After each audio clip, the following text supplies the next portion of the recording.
And we are live. Welcome back to the 2018 Canadian Outdoor Singles Championships. I'm Jake Shuknik, joined again by John Patulli. How are you doing now, John? Even better than before. It's the semifinals. We're getting down to crunch time. This is exciting. So in the semifinals, we got Jim Duholke against Everett Zwiers. Jim from BC and Everett from Ontario. Our other matches are Battle of the Prairies. We've got Betty Van Wellingham versus Claire Day. On Rink 2. Rink 3, we've got ourselves Earl Luck versus Patrick from Quebec. And on Rink 4, we've got Shirley Fitzpatrick Wong taking on, who do we got down there in Rink 4? Can't even see that far. Kathy Larkin from Ontario. So we have about 4 bowls into the first end here. Each player's throwing a few behind the jack. Nothing too close yet. Just a little bit of rangefinder, shorter jack right now. This one's going to come in a little short. Yeah, it's probably one. A little bit of a loose end early, not a surprise. Maybe a little bit of nerves. I'm not sure if either of these bowlers have been to the semifinals at an event like this before. Everett lays down a stroke there on his backhand. This looks like the number one for sure here. That's a good bowl. Just going to slide past, definitely be the first shot. You can see they're just playing above the shadows there. Shouldn't really have any impact on this head.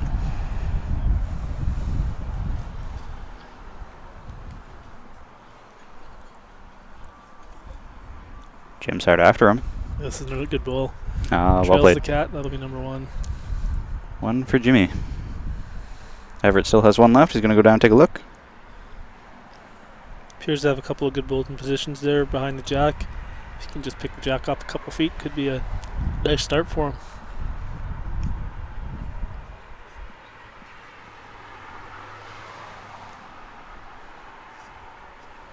I believe we're going to have Matt posting on Facebook or Twitter the scores periodically throughout, so check out our social media if you want updates on the other games. Everybody's just started those, so nothing to report yet.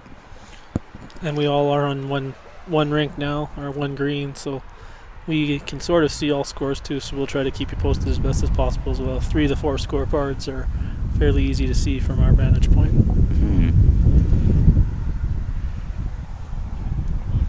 So Betty Van Wallingham's taken a 1-0 lead over Claire Day after one, and Shirley Fitzpatrick Wong scored one in her first against Kathy Larkin.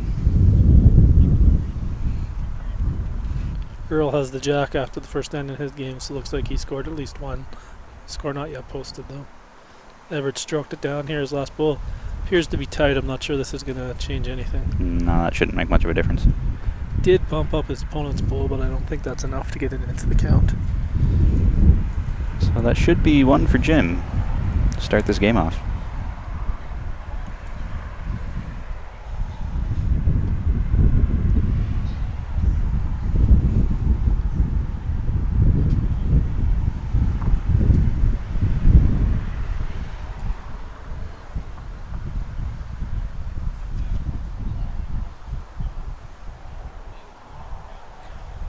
Fairly large crowd out here this afternoon. Nice to see. Yeah, We got pretty 100 good. spectators by the looks of things around the greens.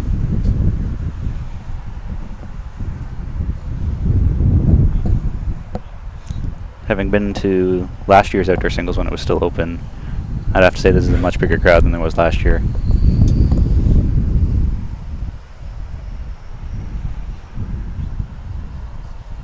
Got some players out on the other rinks there as well.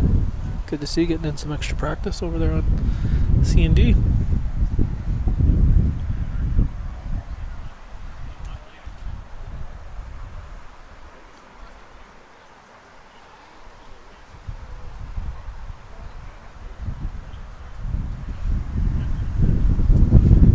Some discussion on the jack length here.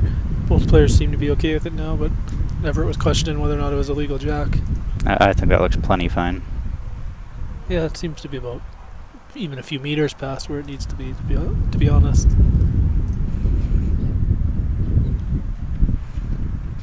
Not going to be happy with this one.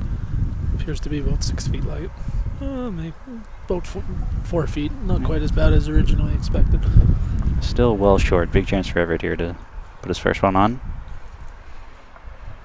I did play this rink earlier this week. This is nice rink. All four hands will play for you, so we should have a good game here where both players will be able to play all the shots on all the hands. I did notice that going towards where the players are playing from right now, opposite direction they're playing, that maybe a little more pronounced towards the end there, so we'll see if playing to the tee has any sort of effect for definitely weight control. Definitely see some runoff here. It's the last 3 feet, you're gone.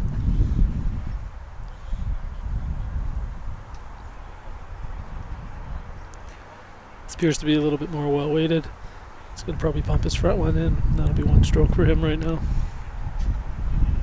Wouldn't be surprised if Everett does the same strategy, tries to push his in or draw around it.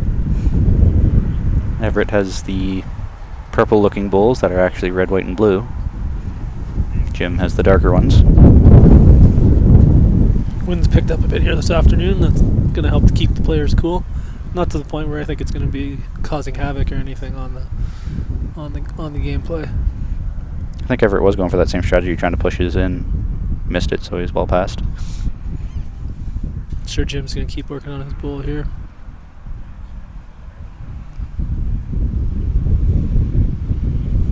Not sure that's got the mustard to push, but if it can slide under, it might be jack high. Oh, he got under.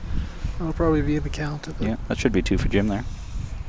We streamed Jim yesterday on this rink. He played against Dave Hootby. Didn't get to see a whole lot of aggressive action from Jim. Dave played very, very well, so I don't know if that means he's not a super aggressive player, just that game. Yeah, I happen to watch each of these guys play a couple times now. I know Everett's been out a lot longer than some of the other players in some of his matches and have been able to catch the last third of his matches a few times, and he certainly is more of a methodical player that likes to play the draws that I've seen. I don't know if we'll see any big weight shots this game, but again, in singles, that's probably the best strategy. They're there and I'm not, so I'm certainly not going to be one to question it.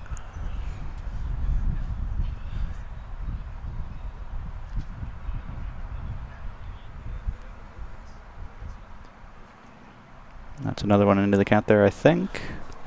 Oh, maybe not. I thought that was going to keep going. A little bit wide, but yeah, we'll call it a measure. Pretty wide open draw from the looks of things here for Everett. Anything around anything jack within high. 2 feet, I think, is going to get you the shot. So it's a big ball because you could be down as many as 3 right now. Mm-hmm. With lots of room to get that first stroke of the game and take the jack.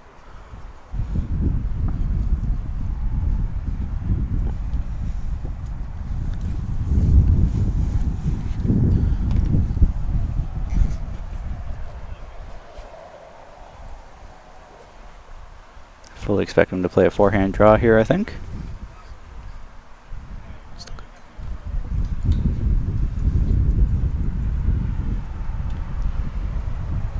And next door, Claire Day picked up a 3 last end, so she's up 3-1 over Betty Van Wellingham. Looks like Earl Luck picked up 2 over Patrick Duranlo. And Julie Fitzpatrick-Wong is up 2-0 over Kathy Larkin. This weight looks fairly good.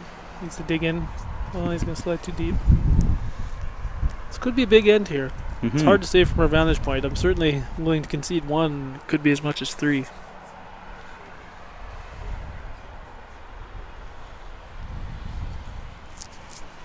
He's taking a good look at it, so I think there's probably going to be some measures involved. Yeah, 1 for sure.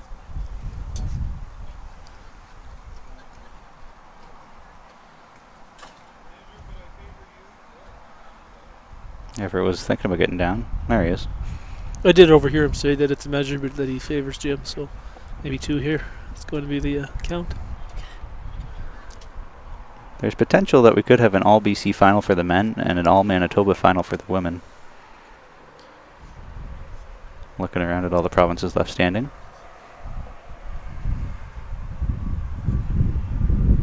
Yeah, definitely 2. And Jim's asking what about that one over there.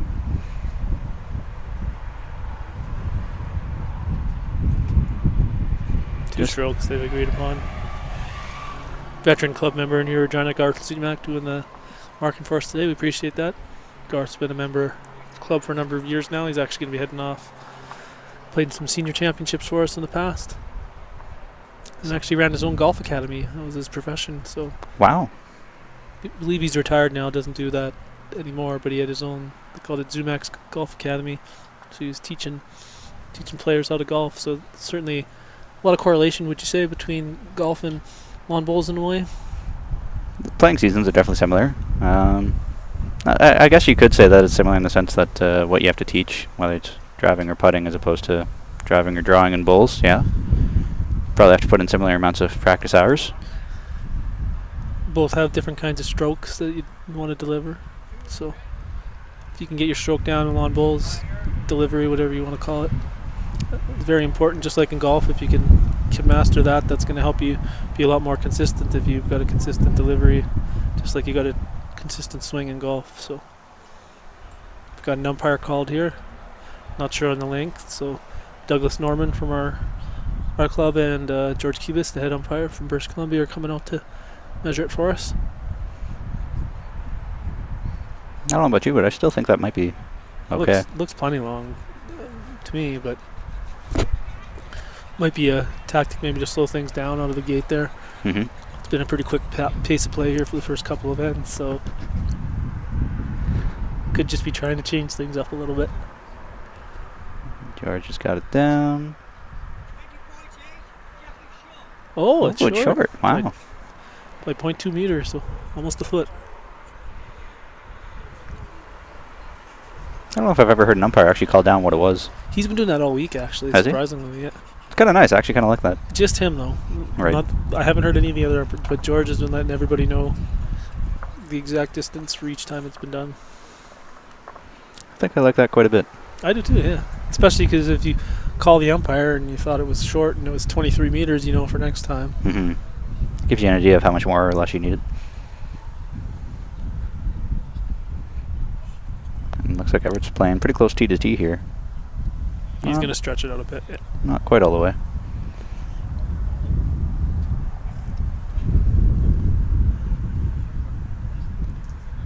Three nothing for Shirley Fitzpatrick Wong now. Picked up 3 singles in each of the 3 ends. Patrick has now scored to make it 2-1. And looks like 4-1 for Claire Day. Claire Day's out to a nice lead there early. Now she chases this bull down. She likes it for sure with the way she's jacking it. And not quite. Nice bowl. She's definitely got second shot there.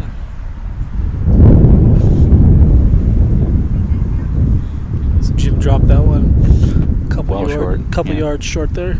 It's a nice chance for Everett to play his distance and get one in there. Pace looks a little sluggish on this one too. Yeah, I think he's even shorter than Jim was. Well short.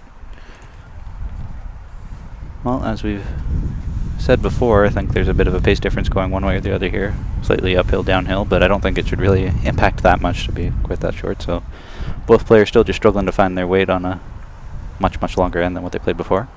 And the other thing at the club here is in this direction it's always going to be slower, strictly based on where you have the trees. Mm-hmm. As it's going to be a lot wetter down on that end. It's a lot slower to dry out due to the shade provided by the trees on the south end of the greens here, as opposed to the north ends where it's sunny all the time.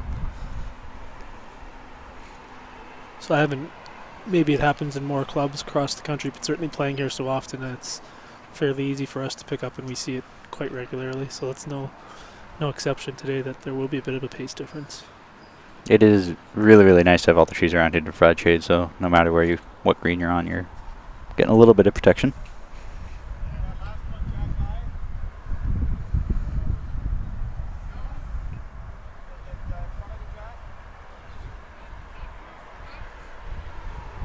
Jim's asking a few questions from Garth. Asking the position of that last bowl. Garth let him know that it's about a foot short of the cat. Appears to be wearing some Toronto Blue Jays socks there. Jim, nice to see. He's got the Canadian flag on the back. Yeah. With Blue Jays colors. I imagine that's Blue Jays actually. It could just be Canadian flag ones, but No, I think you're right on that. Oh, that's a beautiful bowl there from Jim. It's probably the shot right there.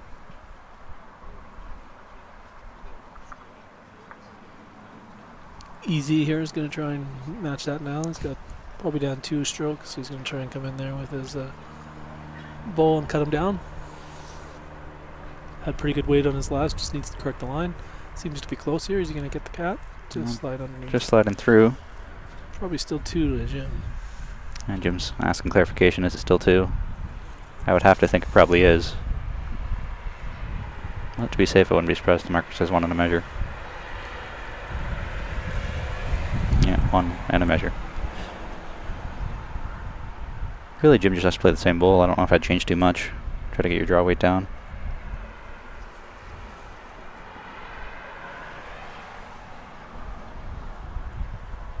Seems to be fairly well weighted here. It's all on the line. Yeah, in the ballpark. Well, it's probably maybe just a little too short to get in there.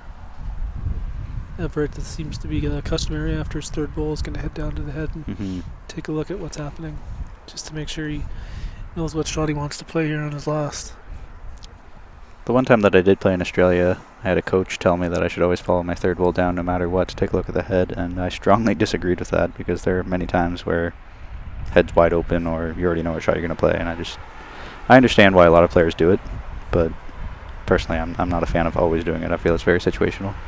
I would agree, especially, for example, if you're really feeling it, you can actually throw yourself off by running up and down the greens, or if you're just stroking it well from the mat and you've thrown three good balls to start the end, you probably want to stay there because you're feeling it and keep the stroke in as opposed to running around and maybe getting yourself off your game. I also feel as though once you're a more experienced player, you'll be able to tell depth perception and who shot without actually going down there, so you don't necessarily need to be down there to tell. You can make up your mind on what shot you want to play from the mat.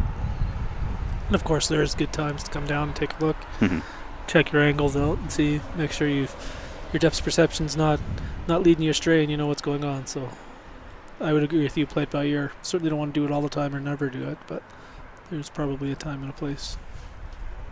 This appears to be late again, probably wide. Yeah, I think he's definitely wide on this one.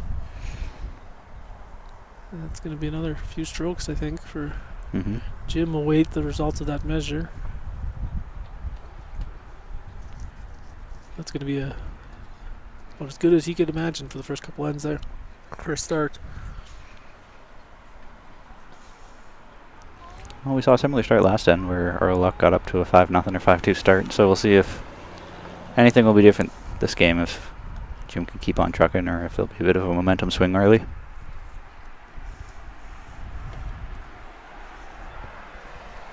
Once again, if you're tuning in, just tweet or send us messages on Facebook. Let us know you're here, and if you have any questions, we'd be happy to talk to them about them on air and clarify anything that you need. That's right. You can find us on Facebook at BCB Bowls, Facebook or Twitter. And I'm sure you all have Jake's number if you just need to personally give him a text or call as well. I will answer emails if you want to go that route, but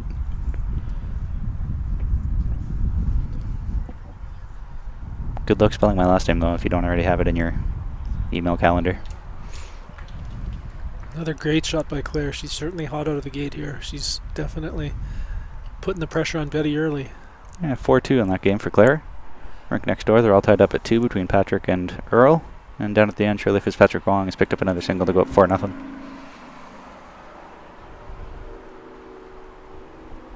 Sometimes those can be the most frustrating games, starting over down there, just losing one every single end. You're trying your best, and I mean, they're slowly pulling away, so at the same time, it's not out of reach, but if it goes too many ends in a row and you keep losing one, it's difficult. So we'll see if Kathy can get back in the game over there. Still waiting for an update there. I'm not sure if we saw what the not sure if that was 1 or 2. count was. I'm gonna throw on 2 on the scoreboard because that's what I think it was, but we'll change it later as needed. The zoomer, as we call him, centering the jack for the start of the end.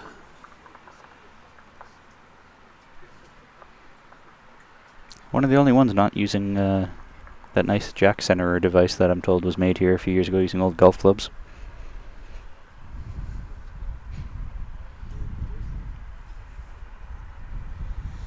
Appears to be a little sluggish on the hand.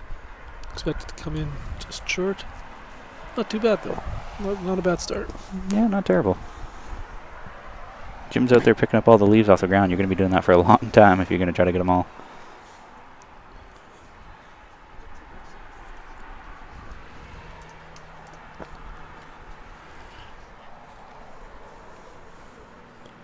So Everett's on the forehand. Jim was on the back. Interesting choice for Everett to... Yeah, that bowl appears like it might even be in the way. Mm-hmm. But he's going to slide around it, so that could be the shot. Certainly well weighted. Yeah, I think that's probably one.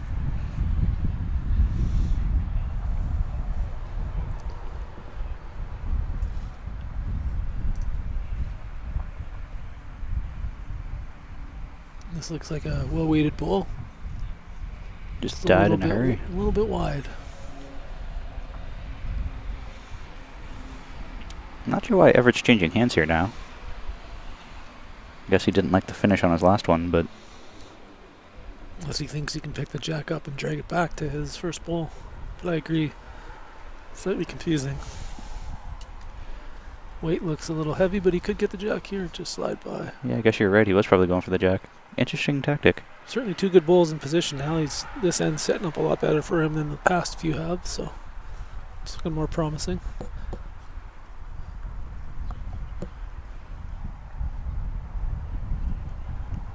Not sure if Jim gave this one enough to push it in. It's going to be 3 bowls just short of the jack, but this one's definitely going to be number 1. It's only a few inches short. That's definitely going to be the first stroke right there. But Everett can play a similar shot he just played, jack or bowl, and get a good result. I expect him to come through with at least a yard of pace on this one.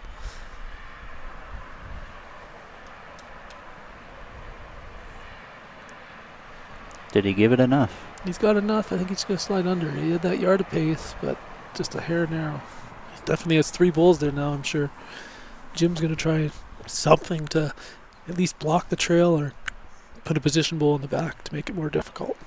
Jim's still on his backhand, so I feel like he's probably going to have to throw a block here. I don't know how you're going to get a back bowl over on that side. Yeah, this one's definitely coming up light. Yep.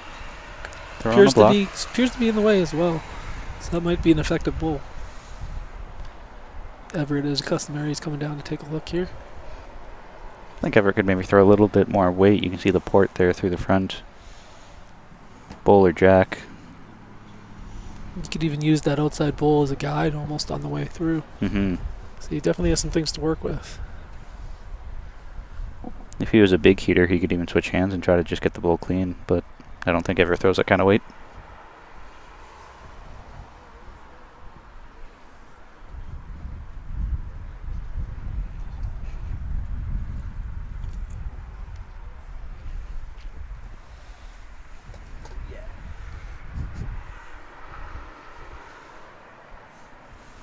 Claire Day looks like she's up 6-2 now. They've got their scoreboard angled kind of funnily over there. Betty's sitting on the cat right now with a good position though. So she's had a nice start to the end.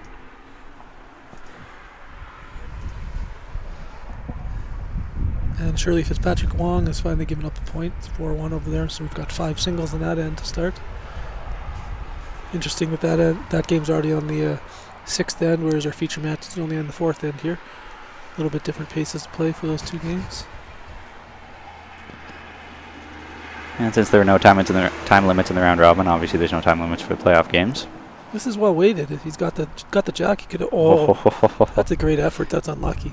I'm sure he's got second shot in the back now, but if he picked that cat up and dragged it even 2 feet, that would have definitely been probably a 4. Yeah, he nearly had that for a 4 ball. That would have been a game changer.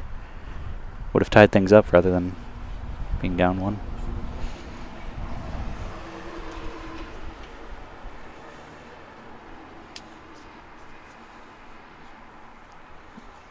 Putting a measure to it, so I thought for sure it was 1 for Jim, but clearly it's not as obvious as it seems from here.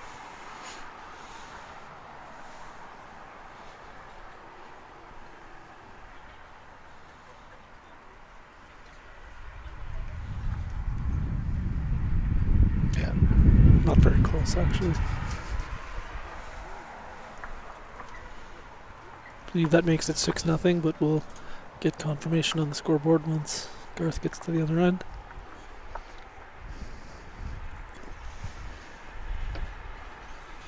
So Jim's bringing the mat up. You say about 6 feet or so. 6 to 10 feet. A couple feet from the tee.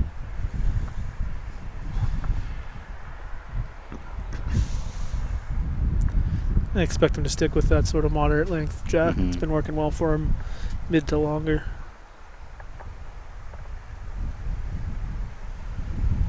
Just 5-0. Just 5. Interesting.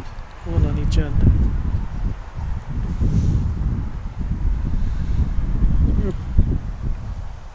Yeah, about the same as we've seen in the past.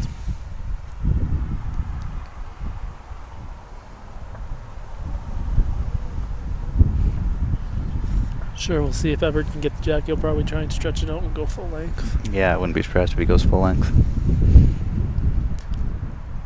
Going in this direction, that could pose a challenge, but got to count first in order for that to happen. Jim stroking it on his backhand there. Looks to be a pretty nice start there. Only going to come in a couple feet short there. Nice line on that bowl. I think Everett's also playing his backhand. Yep. This is the hand I certainly stuck to the ditch side exclusively almost in my match. I thought it was very consistent, but that's not to say that the other hand wasn't there as well. There's just a little more swing there, so I stuck to the slightly narrower hand. Which is interesting. Normally when you're playing closer to the ditch, your ditch side seems to swing a bit more. Yeah. That's actually not the case on this green. You'll get a little bit more movement on the non-ditch hand.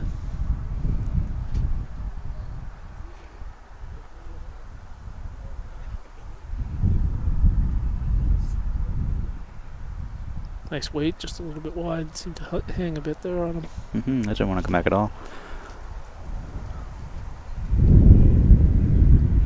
Likely 2 for Jim at the moment, unless Everett can get something in there. That one seems to be flying out of his hand, but we'll see if that's the case or not. He crushed one bowl up front into another. Not sure if that's the best result, but probably just the one now. But Jim's bowl is probably only 2 feet in front of the jack now. Garth shows him even less, probably only a foot. Yeah, I think that actually probably was the optimal result for how fast that bowl was going, because if he would have missed it all, he would have been 15, 20 feet through the head and really not that useful of a bowl. I don't think either of them throws a drive hard enough that they'd be killing the jack anyway. Is he going to sneak through or pound up the front? He's going to pound up that bowl. It's still going to be 1 for Jim, but now Everett's got a couple bowls to work with. Probably just needs to turn either of his bowls over a couple of rolls, and they could be counting. Still sticking with the backhand.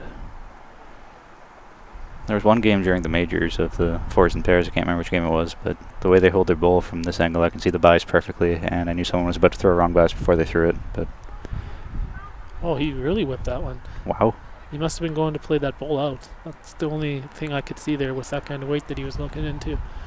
He ended up getting a bit of a result. He did just tickle his one bowl that got a little bit closer to the jack. I think he's probably still down, but it's a lot closer now than it was. Definitely wasn't expecting that. I'd say that's probably as close to drive as we'll see from him today. Because his bowl did hit a bowl up front and still made it all the way to the ditch. So yeah, it was a little bit of pace on that one.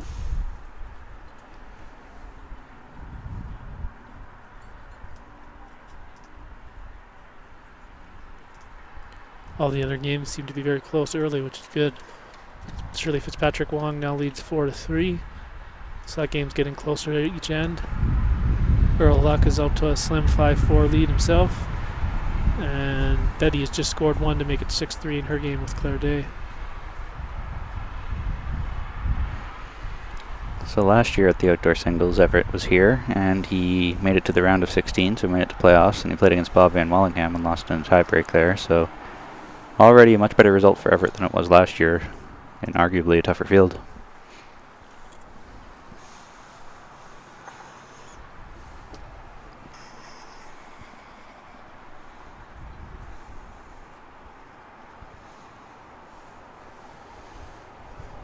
I believe Everett played last year at the majors in triples for Ontario.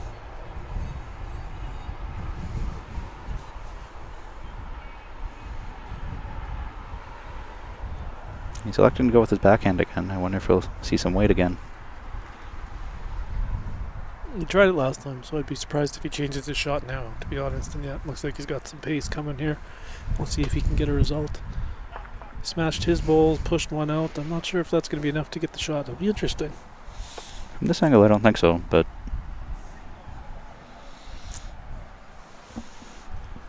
definitely a different tactic from Everett. Wasn't expecting that in his third. I'm not sure if maybe that's a little bit of frustration creeping in that he's not able to get something on the scoreboard or not. Or Early days, though. yeah, it's a long game. It's still only 6-0, so lots of time for him to creep back. Some of these matches can be 2.5, 3 hours, so he's got lots of time to recover and get back into the game. We're just at the 30-minute mark for the game now. 6-5, Claire Day over Betty Van Wellingham. Looks like Betty's got a bit of a comeback going there. Rink next door, Patrick Duranlo is down 5-4 against Earl. And down at the far end, it's all tied up at 4 between Shirley and Kathy, so I think that would mean either somebody finally got more than one or they're playing at a much quicker pace. Yeah, that's the 8th end there, as opposed to our 6th right now. Both just throwing their jacks in those.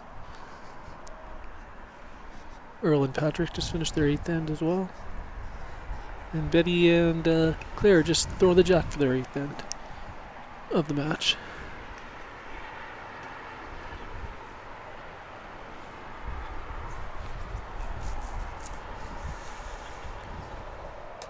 It's rather interesting that I've noticed at the 4th straight end that he comes out leading with his backhand each direction, which is, as we discussed, I know earlier today in the last match, that normally you see someone stick to one side of the green, but he must really be feeling it on his backhand today, and I mean it's working for him.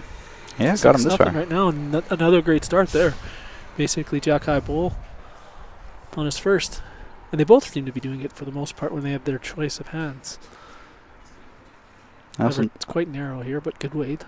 I noticed yesterday when Jim was playing Dave Hoopy on the TV rink that his follow-through, sometimes he'll close his hand into a fist and sometimes he'll keep his fingers spread apart and facing up.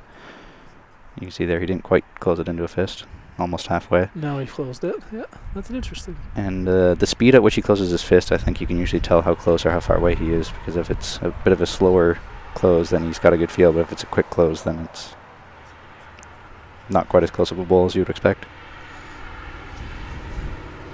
Let's see if Everett can get a shot in there. He's been struggling mightily early, but this could be the time for him to turn it around with a nice stroke here.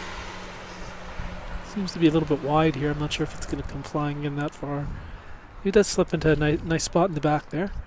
Gives him some opportunities for his last 2 bowls. That's one thing I have noticed is Jim really hasn't had much in the back yet, but it hasn't come back to bite him. Maybe that's why Everett was finally trying to throw a little bit of heat in that last end there, is to capitalize on that. And once more, Jim's got something into the head. Another nice bowl jack high there. And this might be the time for Everett to play a bit of weight now. He's got some bowls to run into. A little bit of a pocket. He can pick the jack up and trail it back for 3. Doesn't need to be a drive, but something a little more aggressive, and I think you're right. He did send it a bit. That almost. Didn't get out of his hand clean. And yes, it's coming in light. That's what I feared. A little tight and light. Not the best delivery I've seen from him today. Definitely would expect Jim to put something behind here, don't you? Or do you think he'll try to block it again like he did last time? Last time we were coming this way, rather than get a back pull, he opted to throw a guard. I think you got to go to the back here, as both hands are open right now, so it's impossible for him to block both hands. So his best stroke, I think, would just be to slide a few feet into the back in a good position. This seems to have a bit of pace on it, so if he can slide into the back here, that'd be a good bowl. Yeah, that's a good spot for him to protect just to be safe. He's already got probably 3 in the head right now. Yeah, I think he's definitely lying 3, so no need to overbuild the head. This is a big bowl here for Everett. Last bowl, if he drops 3, it's 9-0, so could make that trail for 3. That's still there. See if he can get a better stroke away here. I'm going to focus on his delivery, make sure that there's nothing ailing him. That's a better delivery that time. Almost seems like he stunts his follow-through a little bit rather than letting his arm go out all the way. That was a good try. He just slid past. Nice wait for it, but that's going to be no consolation for him going down 9-0. That's starting to be a big hole for him to climb back from. But I'm sure Jim, with his lucky Toronto Blue Jays socks, is quite happy right now with the start to today's match. He's got to be thrilled with a 9-0 lead. Mm-hmm. Do you have any superstitions? Lucky socks? Anything like that? For a few years, I like to wear lucky hats, I guess, but that's certain. No, I don't think I really got anything anymore. How about you? No, I don't think I have anything. The only thing that really comes to mind for me is actually just what Dylan Jacobs used to do. Every time he won, he wouldn't change his socks. So if you're ever playing like a week-long competition, if he's doing well, it would be the same pair of socks. Might not look too nice by day 3 or 4. Yeah.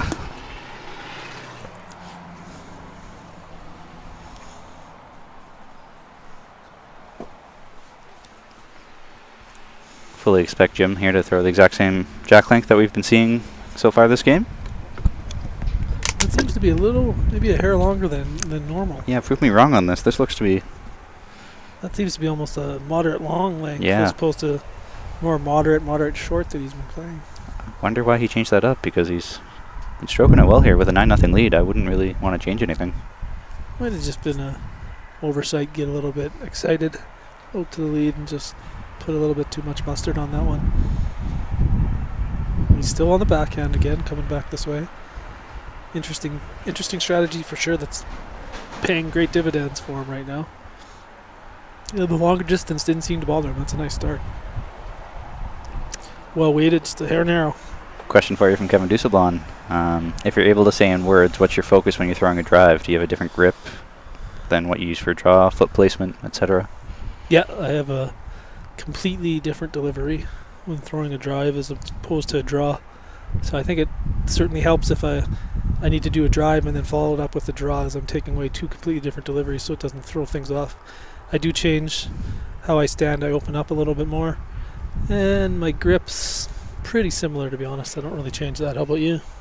Where I stand on the mat is completely different. I guess I only learned this a few years ago, actually, that when you're throwing a drive, it makes sense if you're on your backhand to be on the right side of the mat, so that way when you're delivering it, it sort of cuts across the center line. And if you're throwing on your forehand, just be on the left side of the mat. So again, using the center line. Seems to work out okay. How I hold the ball is pretty similar. I guess my thumb drops down a little bit, and starting position, standing taller, I guess, as opposed to a bit of a crouch for a draw. And I know something that Ryan Bester had mentioned to me a real long time ago. I'm not sure if he still does it or not, but he would almost basically exclusively just throw drives on his forehand. And when you're throwing as hard as he does, I guess that makes a lot of sense. It's not like you're just going right up the middle at your target anyway.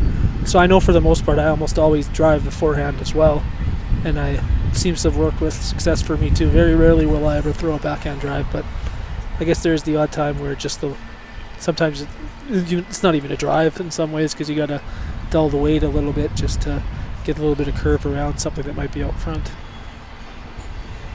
That's actually the only time I've ever thrown a wrong bias was when I threw a drive, so nobody really knew it was a wrong bias anyway except me. Yeah, you just a little narrow out of your hand. Yeah.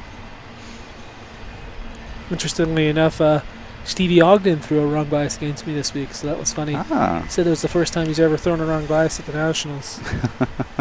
I'm not sure if everybody knows, but Steve lost his baggage on the way to Regina. As of yesterday, he still hadn't found it, so he's been actually using other people's bowls and stuff throughout the week. So that was his excuse, was that it's not his normal bowls, but it's not like he was using an extravagantly colored bowl or any stretch like that. He was just using some regular Drake's Pride Black Professionals, so I don't know if I bought that. I think he just made a blunder and definitely made him pay for him in the bar afterwards.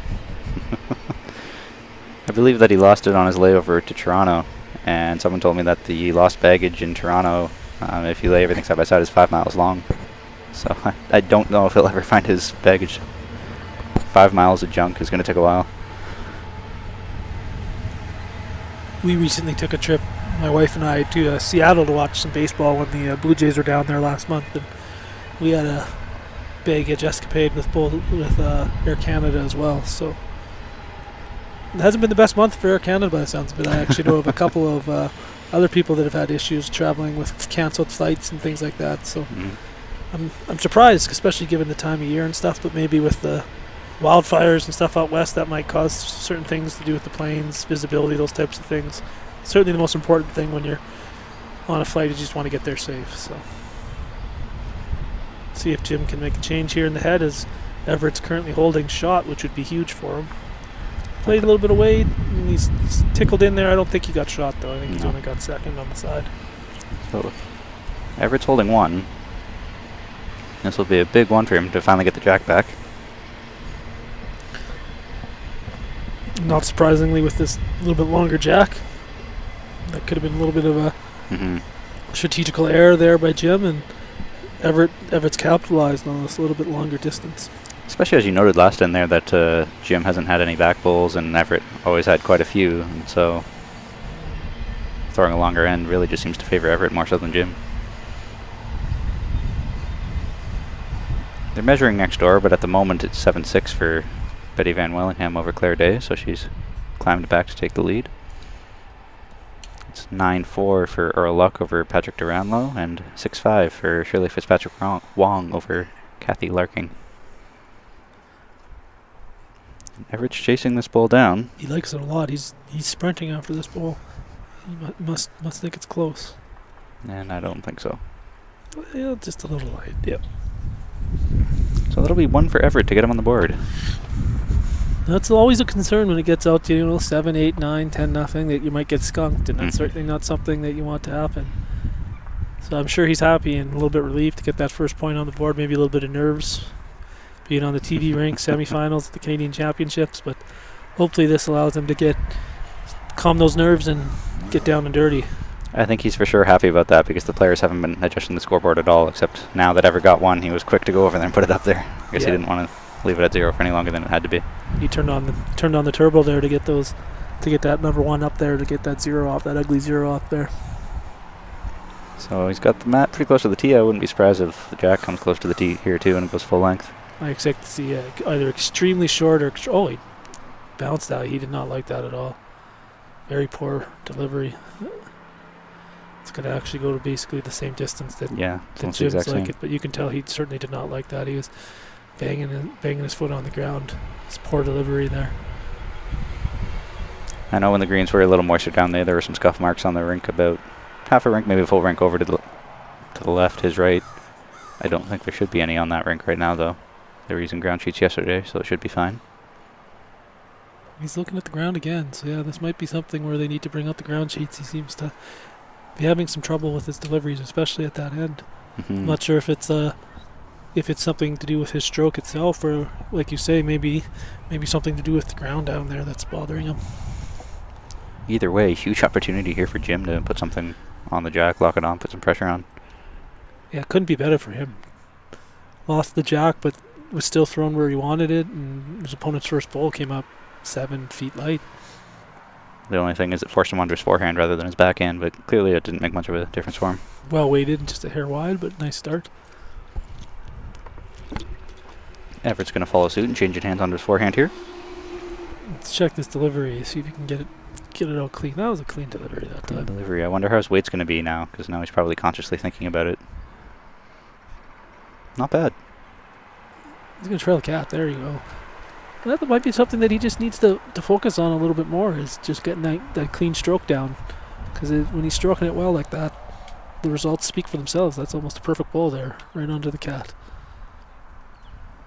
Jim's going to switch hands on his backhand now. Probably going to try to draw around Everett or inside it. That short ball that's 10 feet out. About 10 feet out there now, yeah. Looks like that has a bit of a pace to it. That's going to come to the back. Oh, he bangs it up front. That's going to be 2 strokes now for Everett. Easy, as we like to call him around the club here. Easy. So Everett's still been stomping on that little patch just in front of the mat. I think he created a divot when he delivered the jack, and he's just trying to fix once it. There's a divot there, you're always self-conscious of it, because if you get your bowl in there again, yeah, it could impact the pace of your bowl and everything. That was another nice delivery. It's two smooth strokes in a row. Wouldn't be surprised to see a good bowl here now, because he seems to be stroking it well when he's got a nice delivery. And yeah, another nice stroke into the back there. Good place to be. Almost the perfect position right there. Holding a couple in the head. That might have even hung around for third shot, to be honest. Not sure what Jim's going to do here. He's probably trying for the same shot he had last time, aside from crashing on a short ball. I don't know if he's got enough weight on this to get here. Yeah, that's a tactical error there. Coming up light, that might get in his way. Doesn't provide him much for his last bowl. Everyone's coming down here to take a look, but I'm not too sure what he's going to look at, maybe to see if he's actually lying 3 or if it's just 2. And you know, lots of people have their strategies and their basically just routines that they go through, and for the most part Everett seems to have a routine that he likes to come down after that 3rd bowl and just get acclimatized, know what's going on down there and make sure he's not missing anything. So he's doing that again this end, even though he's probably lying 2 strokes for sure, maybe 3, so it's good for him to keep the same strategy. No point in changing it up. It's obviously been working for him this week as he's had some great results. I'd be tempted to play my forehand here now if I'm Everett and maybe make some contact on the shot bull there, keep working it backwards, as once more Jim doesn't have any bulls past the jack. Yeah, and if you get a little bit wide, that's your bull coming in to bang in on. Mm-hmm. As opposed to the other hand, you could hit a couple of those short landmines. You wouldn't be an effective bowl. So I would agree. I think I'd probably be changing and playing the ditch side here, but he does appear to be staying on the backhand. So he must be trying to thread the hole there, so to speak, between the 2 light bowls and just draw another one in. You could get the jack trail on this hand as well. He likes it. He likes it a lot. He's sprinting. Sprinting after it. Does he have enough mustard? Looks like he does if he gets by that front one. Another good shot. That'll be in the count for sure.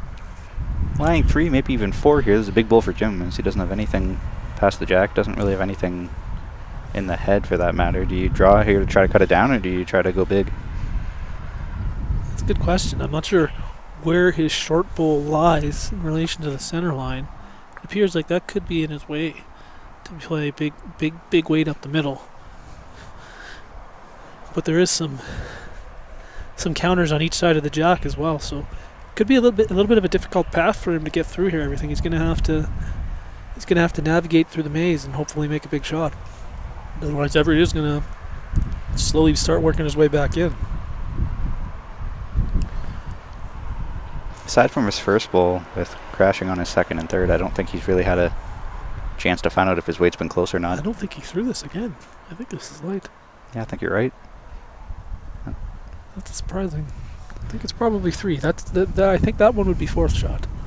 So I think it's going to be 3 strokes for Everett. Holding up 3, yep. So 9-4 now. That's a pretty big end there for Everett. Bit of a momentum change. Scored last end, got the jack.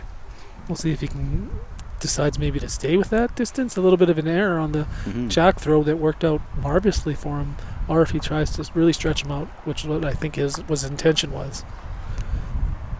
In our other games there, Earl's certainly starting to take control over Patrick there. He's already up 11-4 and appears to be lying 3 in this head as well. Claire Day's up 10-7 over Betty Van Wallingham. Down at the far end, Shirley Fitzpatrick Wong's up 8-5 over Kathy Larking. But yeah, it looks like Earl's really starting to find his groove there. Once again, looking on the 3rd rink, it looks like Earl's got the mat on the tee, and Jack's not quite as far as we saw in the first game, but... So we're now coming up on 50 minutes, Jake, and we've played 8 ends. Is that sort of the typical time for an end? Have we been doing any sort of research about what the typical end takes here this week? Well, it's been very sporadic. There's been a lot of games that have been probably 2-3 times faster than this, but there's also been, I think, far too many games that have been around this pace, and some have even been slower. So I think it's reasonable to expect about 5 minutes an end, maybe 6 if it's incredibly close, but anything more than that is probably a little too long in my opinion. Patrick tried to throw a drive there and actually picked his bull out of the head, so I think he's down another 3 or 4 strokes, so it's going to be a big mountain for him to climb here. I think it's going to be 14 or 15-4 for Earl now. They've kicked 2 out quickly. Looking at the rest. I'll make it 13-4, maybe even 14-4 for Earl Luck over Patrick Duranlo. So Everett has stretched it out as we expected with Jack. His first stroke seems to be fairly well weighted, maybe a bit wide though. It's coming in at the end here. On his backhand, so we'll see if Jim does the same. I'm sure Jim will be playing his backhand. As soon as you say that, no, it looks like he's on his forehand. That ball maybe is a little bit shorter than we expect. Might be in a draw line. At least in the eye.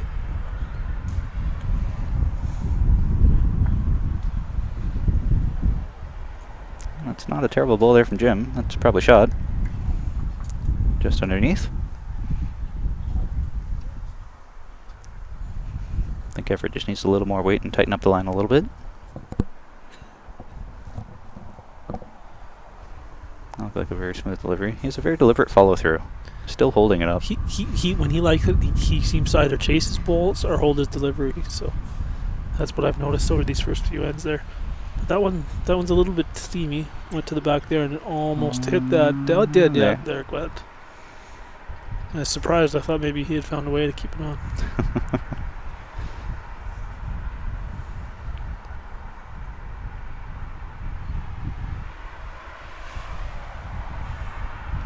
Don't know if Jim's a fan of that delivery. His hand didn't really close into a fist or anything. Not a very deliberate follow-through. Yeah, it's quite short. Coming up short. He's not going to be happy with that one. Probably in the draw line as well. So Everett's now onto his backhand here. He's concentrating a little bit longer than normal here. I think he knows it's a big bowl. He's kind of thrown 2 weaker bowls with this first one, so he wants to capitalize here, but that one's very wide. That's not going to come back in. Yeah, so stretching it out hasn't been the best tactic here based off of the first few bowls. Bit of a looser head. Jim's got one that's kind of close. Well, I think he kind of accomplished what he wanted in the sense that he's thrown off his opponent, but I agree, yes, he hasn't been able to find it either. This bowl's a little better weighted, but he might wreck up front. Yes, he does. Yeah, it was probably really good weight if he wouldn't have crashed on that short bowl. So Everett here finally trying to get one in his head on his last bowl. Based on the camera angle here, it almost looks like Jim could be lying 2 or 3. And that looks wide again. Yeah, that's not going to come in, and that's a little steamy. Could be a big end. You might be right. Is Everett's closest bowl his shortest one? Certainly from this angle, it looks that way, but nothing is close, so it's hard to see when bowls are so far away. Marker's saying it's 1 in a measure. If I were Jim, I would almost be tempted to go down there, take a look, find out if that is actually his closest, and maybe pick it if he can.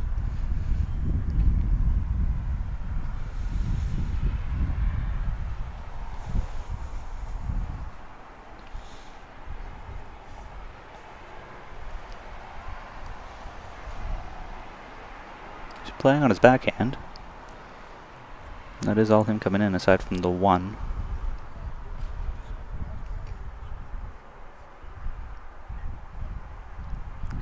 Staying down on his knee there. Seems to be wide with a little bit of pace, but he could pick the jack up, which would not be beneficial. He's probably giving it away. Yeah, I think he just well, it's hard to say. It moved it quite a bit. He's certainly only 1 at most now. That's a bit of an unfortunate result there. Would have been better to just sort of leave well enough alone. Probably a measure. But he might have hit the jack just far enough that his shooter remained shot. Not sure what he was trying there, to be honest. Was he maybe trying to play the ball out with that kind of weight? Yeah, with that kind of weight, I don't know if that would have been enough to play the ball out, though. I think he would have needed much more weight. Oh, it's one Everett for sure, and they're looking at a second one here, too. So he gave it away. He won't be happy with that stroke. Nope. That'll make it 9-5.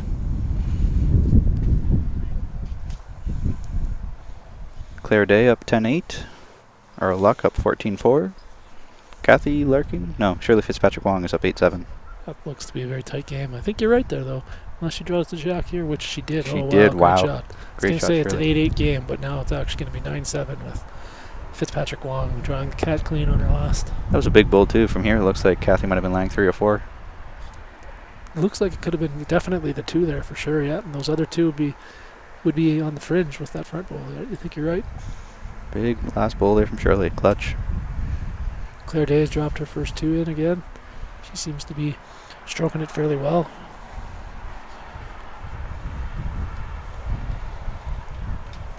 So Everett's got the mat up here, so he brought it up well past that that soft patch there. I think it's going to be a fairly similar distance, to be honest, because he's got it close to the tee now, but his mat's up an additional 8 to 10 feet from where it has been.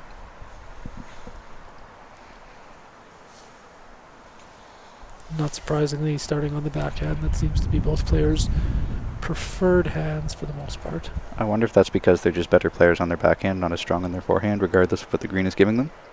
It could be. I know certain people prefer to play one hand or the other. That's a great start. Beautiful open goal from Everett. Tickles the jack on the way by and slides in behind. Let's hope Patrick can make a shot here. Try and bring that game back a little bit. He's struggling a lot, as we can see, and he slides by again, unfortunately. So Earl's going to take at least 1 or 2 more points again. Bit of a confidence booster here for Everett with his first one to tickle the jack and land right behind. This could be in his line now, though. It's going to be a few feet short. Be interesting to see if he tries to sneak around it or if he changes his hand. I don't think he's sticking with his backhand here. He took a moment, a little bit of hesitation there, though, so I'm wondering if he was debating. Quite often when you debate a shot whether to switch hands, your bowl, when you're debating like that, turns out to be terrible. So we'll see if he'd made up his mind fully before getting on the mat. It was a good stroke. He delivered it well. Now it's just based on everything else. Well, that looks like a pretty good bowl. It's definitely going to be in the count. Another nice bowl. He's putting the pressure on. Slowly and methodically making his way back. Nice recovery after going down by so many early here by Everett. This is another bowl coming in on the backhand. Going to come in, but probably number 2. Not a bad try there. Yeah, I think that is probably number 2. That might cause Jim to switch hands now and see if he can work on that. Everett's for sure going to stay on his backhand now. Yeah, he doesn't want to make the shot for him and bump him in. Mm-hmm. So he's certainly going to want to stay away from second shot. Appears to have more pace. Yeah, Straight out of his hand. A little quicker. I wonder what he's thinking here. Is he going for the trail? I wonder if that was what he was going for. It's not a bad spot regardless, although I'm not sure we've seen Jim pass the jack much at all in this game. Mm-hmm. So I'm not sure if he needs to worry too much about upweight or trails. This appears to be fairly decent pace, but certainly not going to get past the jack again. It's going to come up a little bit light again. Again, 3 bowls short of the cat. Not sure why Jim switched hands there. I would have probably stayed on my backhand and tried to put myself in. So if Everett can pick the cat up here, he's got a chance to lie 4, which would be huge. So there's no harm in trying. He's sitting well in this head for sure. He's going to chase this one down. He's got the burners on and he's looking at it close, so he must think it's close. He could be just outside. Ooh. I'm not sure if it trails there, to be honest. He seemed to barely get by that front bowl. Mm-hmm. And still missed everything. He did take some weight off, so I think that might have been what he was going with his third one too. And so he thought by taking 2 feet off it would come in, but I think you're right, the trail just wasn't there. So in this instance, Jim's certainly going to have to be careful here. He doesn't want to make the shot for him like last end. Mm-hmm. But he wouldn't mind getting just to the jack there and draw the shot. The weight looks fairly close. In the ballpark. Just a little heavy, but good effort. That'll be another 1, maybe 2. Just 1. 1 for Everett.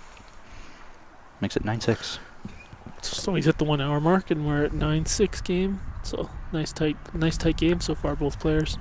We've seen one huge momentum shift where BC went out to a nice quick early pace, and now Ontario's slowly and methodically working their way back. So this event used to be sets, and it's now first to 21 points. Are you a fan of the points or the sets? Certainly points. I'm not a sets fan at all. And I never will be. I think the better player comes out when you're playing to 20, whatever you want your shots to be, 21 shots, 25 shots, 18 shots. I know it's differently throughout, and depending on the competition. But the problem with sets is, you could have a couple of shaky ends, like we've seen here, and lose the game because of that. So I certainly like 21 or 25. I think that gets you the better player more often, whereas an inferior player can get by in sets play. I agree with that 100%.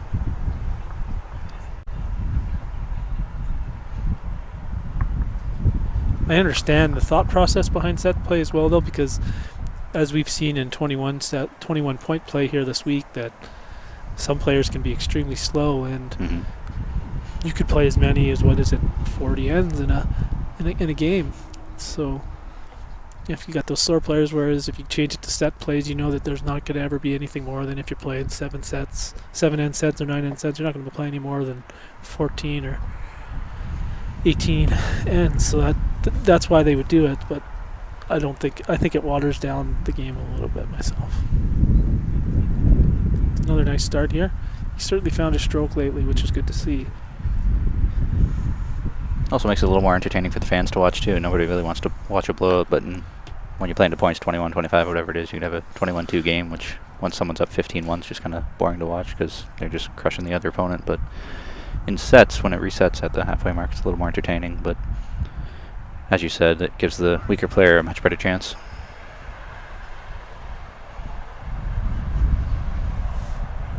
Oh, we just got a substitute marker coming. I didn't see that. Not sure if that was this end or last end. Just noticed it now. Maybe, Garth's coming out now. Maybe he was just going for a quick water break by the looks, but he's coming out with some juice in his hand. So Pat's just giving him a quick little reprieve so he can get hydrated. It is a fairly warm day out there, so everyone should stay hydrated, especially for the players, who some of them are already in their 3rd game of the day. That's a great ball there from Everett. Absolutely beautiful. He's stroking it well these last few minutes for sure. Got the momentum going, so Jim's going to have to change something up to try to get him out of his groove.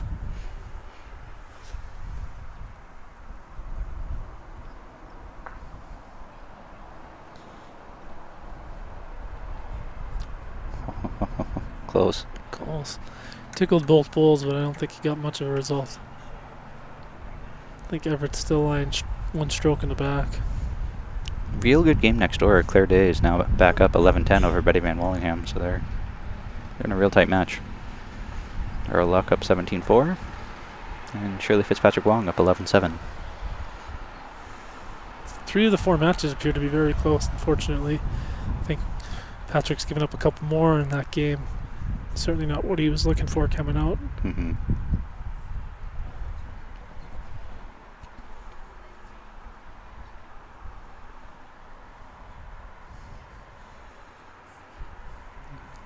Everett just got on the wrong side of Jim's bowl.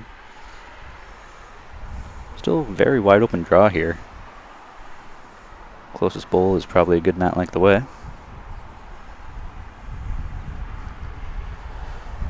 Probably playing just to work his bowl up. Rolls it, maybe even one roll, and it'll be shot. Yeah, one roll might be enough. That's what he'll do. Probably going to be shot now. Yeah, that could be. That was almost perfect weight for that shot.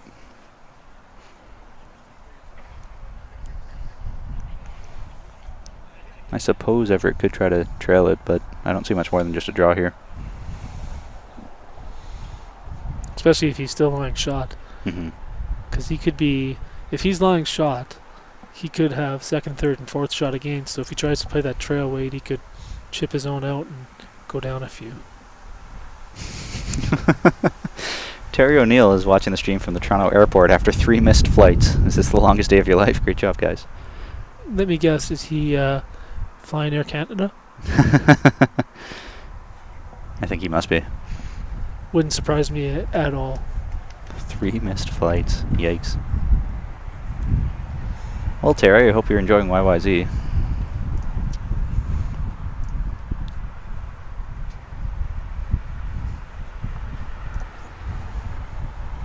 Terry was a competitor in this event as well. Most years he has been. I think he only missed 1 in the past 5 or 6.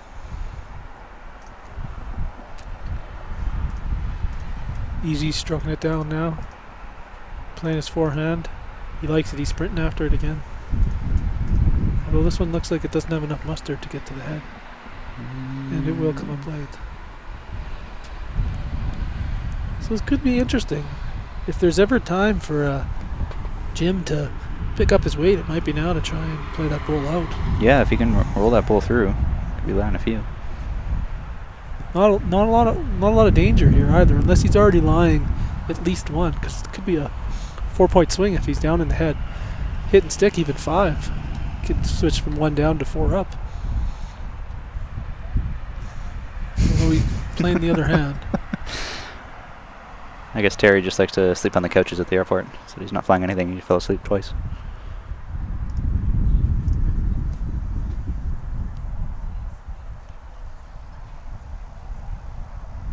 A little bit of weight on that one. Yeah, there's definitely the heaviest bull he's thrown in a while. First one past the jack by that much. Patrick's down 19-4 now. Down a couple in the head again, so this could be the last end for those two.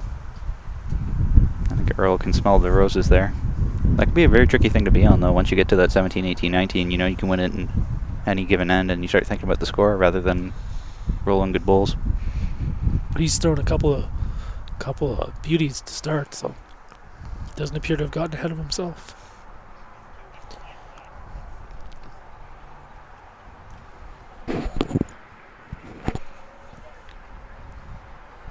Got some measures in here, we'll see. Call on umpire, I think. Douglas Norman, I'm sure, is going to be coming out. He's just sitting behind the greens.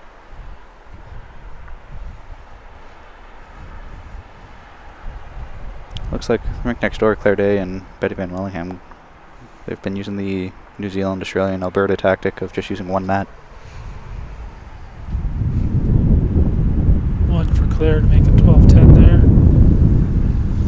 there. Earl's trucking in here. Yeah, he's come to the back as I thought he probably would. Although it's hard to say. Patrick does have one bull behind the jack there that could potentially be shot.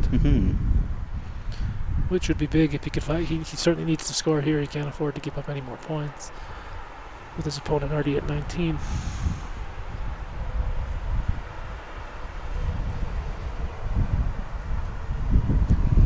Mac Daddy, Steve McCarron, just getting up to stretch now. He's been watching his teammates today. Claire with a nice start over on her green. Beautiful opening bull. Patrick was not happy with his bulls. Maybe it is 2 for Earl. I guess we'll see here.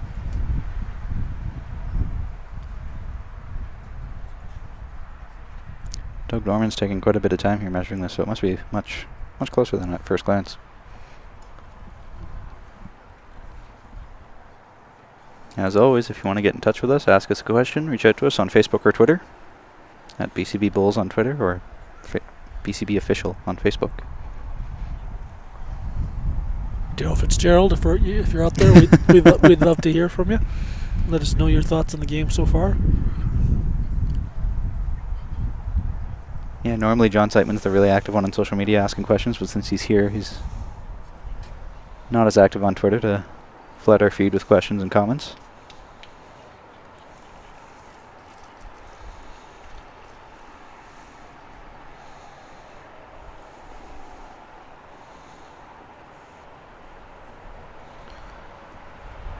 Should be Wednesday evening this time back in Ontario and further east. Done work for the day, I would think.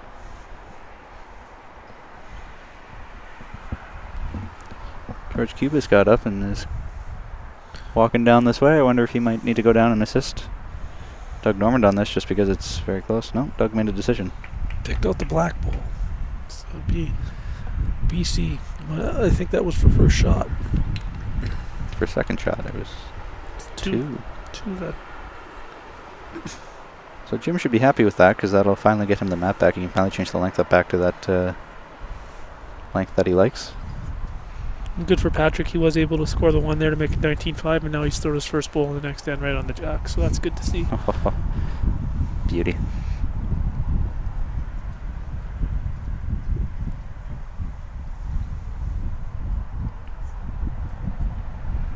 So 11-6 in this game. Coming up on the 2-hour mark? Oh, just 1 hour 10 minutes so Hour far. 10, yeah.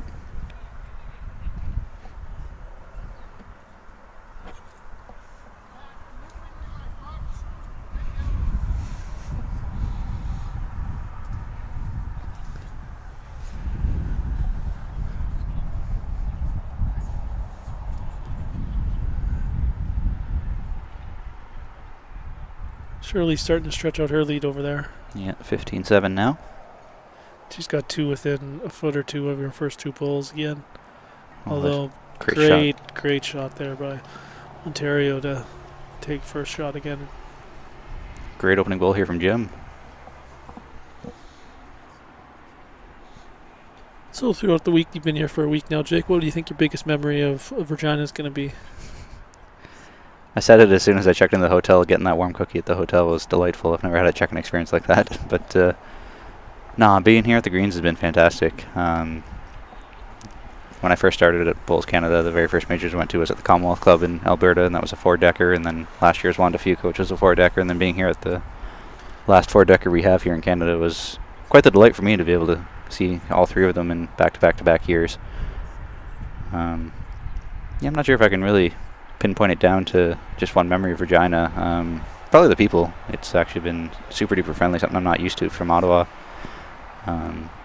If you're on the sidewalk at any point, drivers will come to a full stop to let you cross the street no matter where you are, which if I tried that in Ottawa, I'd probably be dead in a few seconds. So people here are super friendly, super nice, and it's really nice coming from Ottawa to have that hospitality, I guess. So you'd say you got to experience Regina? That's the famous song that made the Tonight Show with Jimmy Kimmel there. Oh, great shot there from Everett. Regina. Experience Regina. If anybody hasn't seen the video, I encourage you to look it up on YouTube. It's quite funny. And I think our tourism board made the video maybe 10 or 15 years ago. It's an interesting musical number. Nice ball here. Good number 2.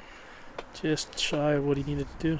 It's been interesting with this year being the first year that we've made all those changes to the competition review, having singles right after pairs and fours, having fewer days for everything with 3 games a day for the pairs and fours, and trying to get 5 rounds in a day in the singles. It's been a big learning curve, learned a lot, gonna make quite a few adjustments for next year, but overall things probably could have gone a lot better, but they also could have gone a lot worse.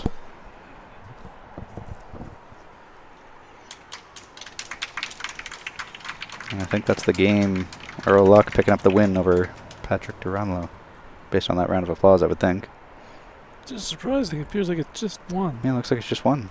I think maybe it was just a big shot. I think Pat was maybe lying 4 for Earl. Okay. Stroked in a beauty on his last one there. Which is really, really important there. You don't want to give Patrick any sort of hope. Mm-hmm. So now it'll be 20-5.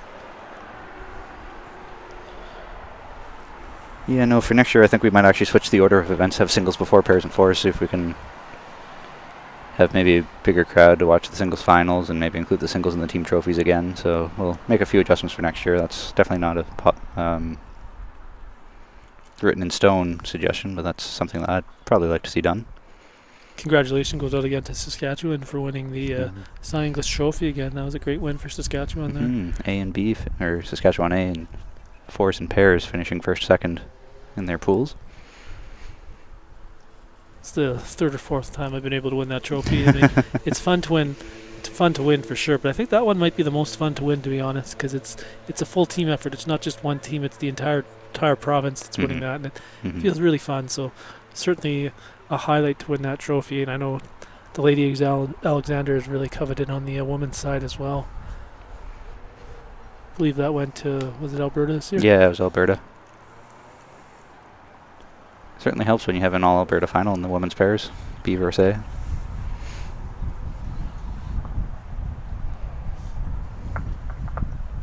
So Everett's slowly trying to just sort of chew away at this lead that Jim built up in the first few ends. I think only took Jim, 5 ends to get up to that double-digit mark, or at least to 9 anyway, get a healthy lead.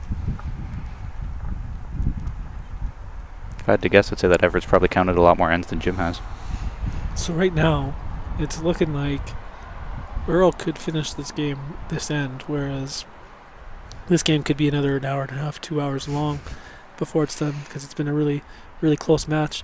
Do you think that would be an advantage or a disadvantage for Earl going into the final, having such a long break between games, whereas Everett or Jim, whoever wins this match, would probably only get maybe 30 minutes? Well, that's a good question, because Earl didn't actually play a tiebreaker or anything this morning. He was just straight through. So he played one game before this, he played this game, and then he's going to have a 2-hour break. So I think a 2-hour break is probably going to be too long. I think if he had maybe an hour break, that would be ideal. But yeah, you're right. He's going to have unless things drastically change in this game, he's going to have a very long break.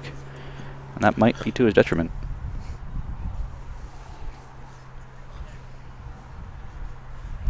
Of course, Patrick could shock the world, but I'm not sure I've ever seen a 20-5 comeback, but I don't think I've ever witnessed one in person. And it looks like both the women's matches are getting near the finish line too. Claire Day's up 15-10 over Betty Van Wellingham, and Shirley Fitzpatrick Wong is at 15 as well. So all of the other 3 matches are approaching the finish line.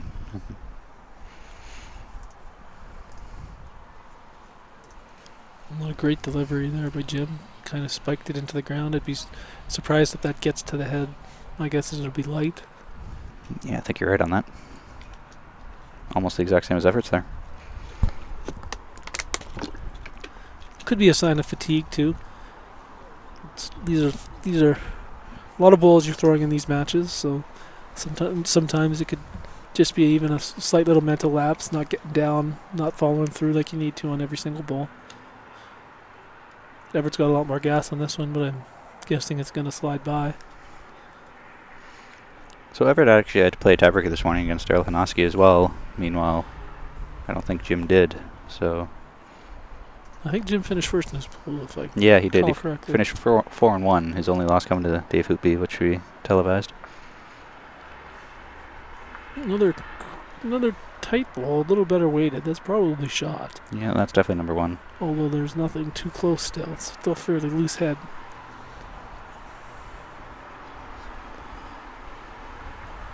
Both players struggling with their weight here. I wonder if it's because now that it's sunny, drying out greens might be picking up pace a little bit compared to the sort of cold, rainy weather we've had the past few days. This looks to be a nice ball. Nice adjustment here by Easy. Yeah, that's number 1.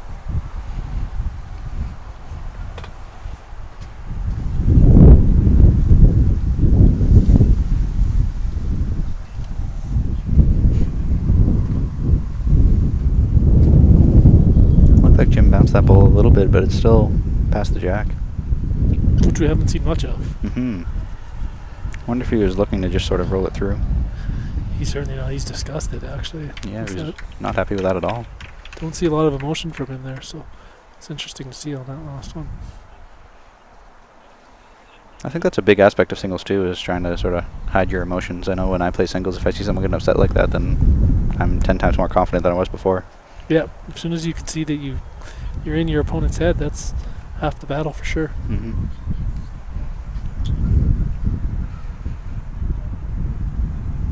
So Jim's asking what the count is. Seems to be fairly blocked up now with all those short balls. Could be difficult to get the shot here. Mm-hmm. Might have to play through the port there. Not sure it's going to come around all of that shrapnel up front. So yeah, might have to see a little bit of meat up the oven. See what hand he's playing. I think he's on his forehand. Seems to be playing the forehand, so I imagine that's going to have some bacon on it, and it does. Must be trying to land shot ball here.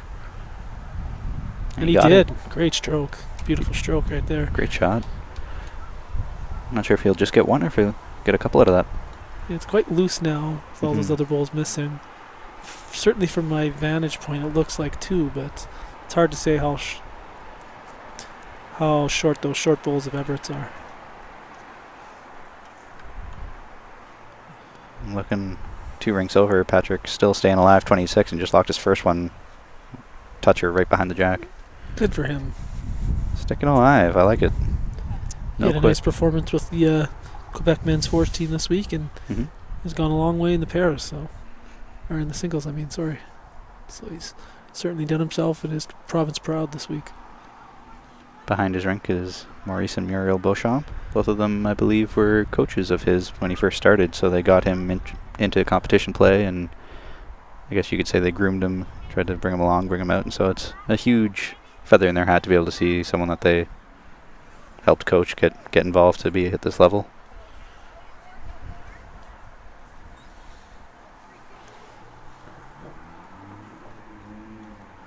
We've actually got about 3 rows of fans on the by the clubhouse here for spectators, which is nice to see. Oh yeah.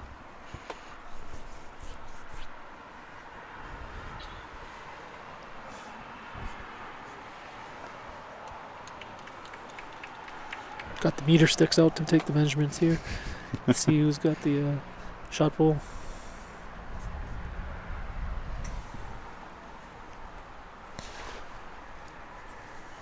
Far enough away, I would have almost expected Jim to help Everett out there.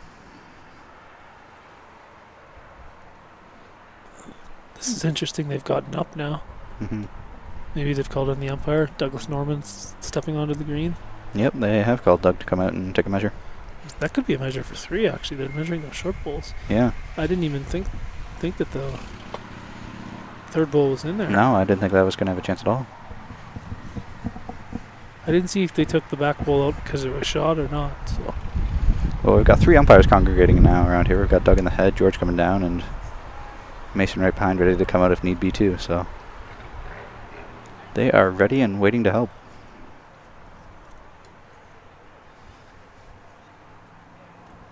Jim's heading off to the Bulls Canada tent, maybe buy some merchandise. Oh, no, he's keeping going through. He's going to maybe go to the washroom or grab a drink during this. Quick water break while this is going on. Now's the time. So Earl's made a connection and popped the cat back in that match, so it's hard to say who's in line for a stroke right there now.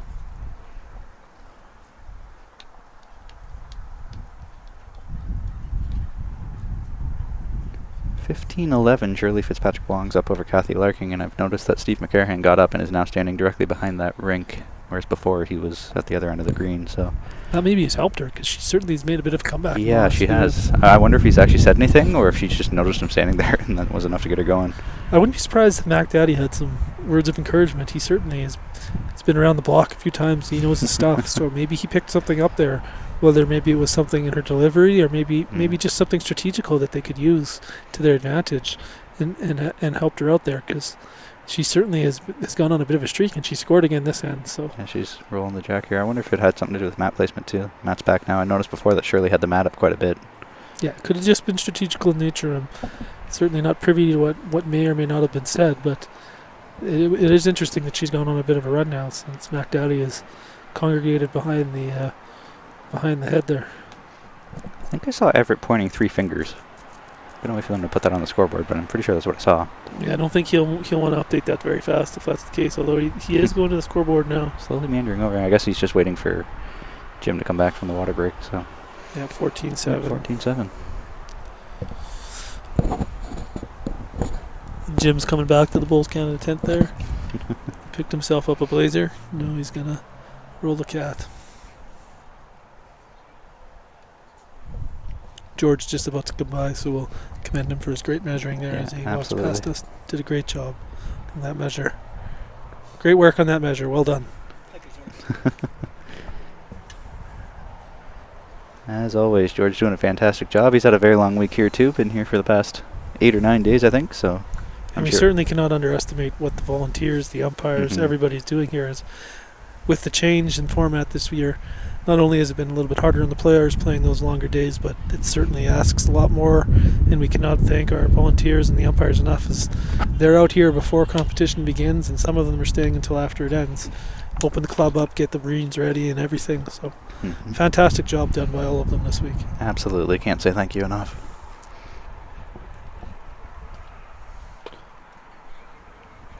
So Jim back on his backhand here. Not a terrible opening bowl. Yep, nice start. That's all you're looking for. First bowl is to get one nice and tight. Everett's a little hesitant there. He is going to switch hands onto his forehand now. So that's actually a really good bowl there from Jim to force Everett onto his other hand. As you noticed earlier, both of them like to play the backhand. So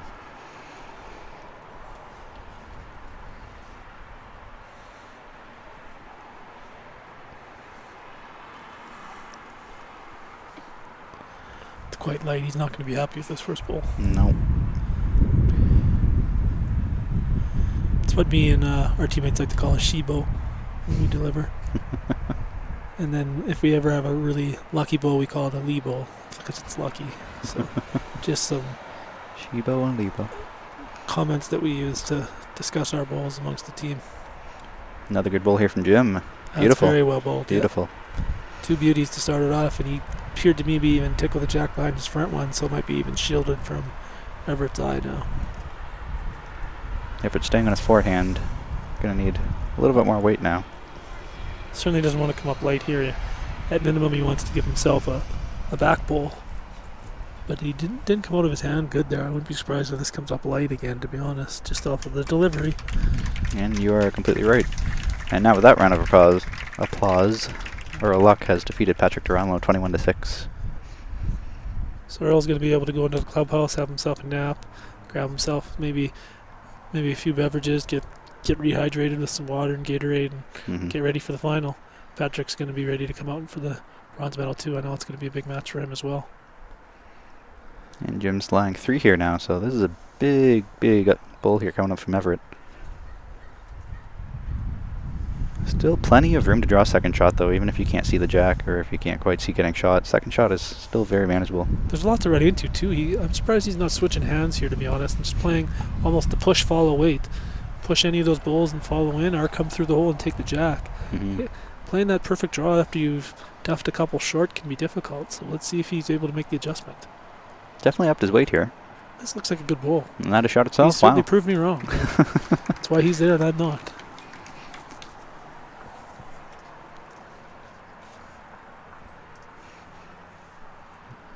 Both players come down and take a look here now that there are 2 bulls that are relatively close. Not sure if Jim can see pushing that bull through clean or not, because that's definitely what I would want to do if you could see it.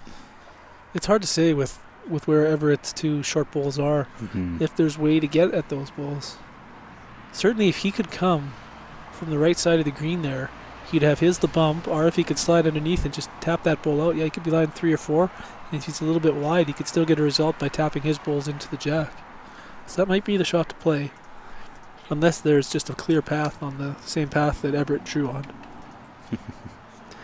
Shane O'Flaherty saying just need Jim to keep going strong and make it an all-BC final. That's definitely a possibility if Jim keeps going the way he's going.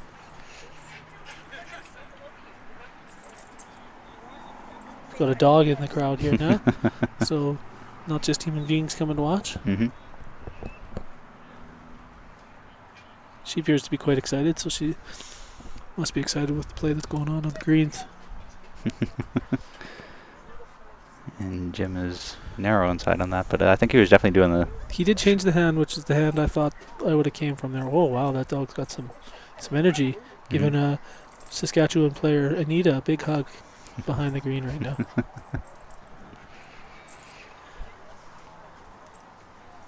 So George is having a real good measure here, I think, with Claire and Betty. I think Betty ended up coming up on the good end of it. It was 16-11 Claire Day over Betty Van Wallingham. Also 16-11 down at the end for Shirley Fitzpatrick Wong over Kathy Larking. And I don't know if that had anything to do with it, but Steve McDaddy McCarahan actually came down to say hello to the dog, and Shirley picked up a point, so I'm not sure if that had anything to do with it or not. Yeah, if you're superstitious, Steve, you shouldn't have left. Well, another great shot here. Oh, that might have even snuck in for 2. Oh, Everett. I'm not sure if it's quite enough. 1 for sure, anyway. Wants to take 1 out. Yep, 1 out for sure. They'll probably put a tick. I'm going to go out on the limb and say it's 2.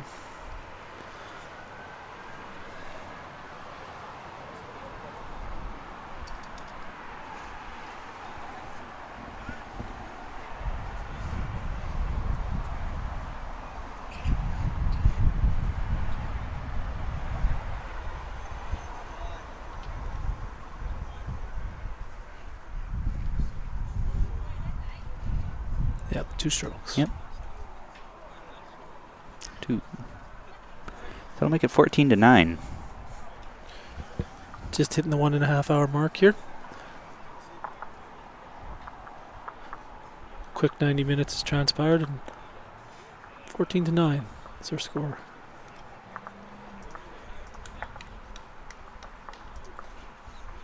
As always, if you want to get in touch with us, send us a question, send us a comment, Facebook or Twitter. Cam the Man, the friend, I don't think has contacted us today. Cam, if you're out there, please let us know your thoughts on the game and your thoughts on the tournament. I'd like to know what your thoughts are. You've been effective singles players in the past, and I was wondering what your thoughts are maybe on the singles format, whether or not you think it's effective. I'm not sure if Cam's ever actually played in the outdoor singles the past 5 years since it's been open. It's more of a, I guess, more of a junior guy being the More of a younger junior side, guy, but yeah. he's been overseas, played a lot of singles in the Yeah, that's true. those different fun. So he's played a lot of formats in his career. He's got a bit of a challenge over in Nova Scotia for singles now between Terry O'Neill, Steve Ogden, but also Braden Campbell and even Liam Campbell, I'm told, are up-and-comers. So. And don't forget about Jonathan Siteman, too. He's an up-and-coming bowler as well. So they could have quite the singles play down out there. And you have to fail. You can't mention Nova Scotia without good old Stevie Bezanson as well. That's right. That's right. I'm not sure he's playing singles much anymore, but he was here again in the fours. It was nice to see him stroking it again this year. Out there on the greens. Steve's one of the best guys in bowls, so I always like seeing him at the different events.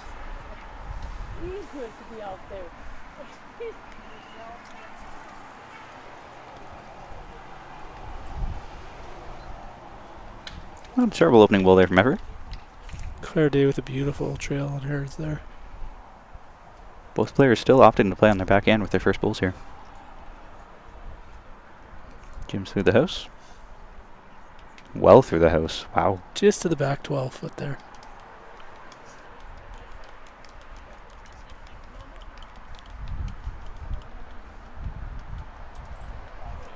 Did Easy change his line here?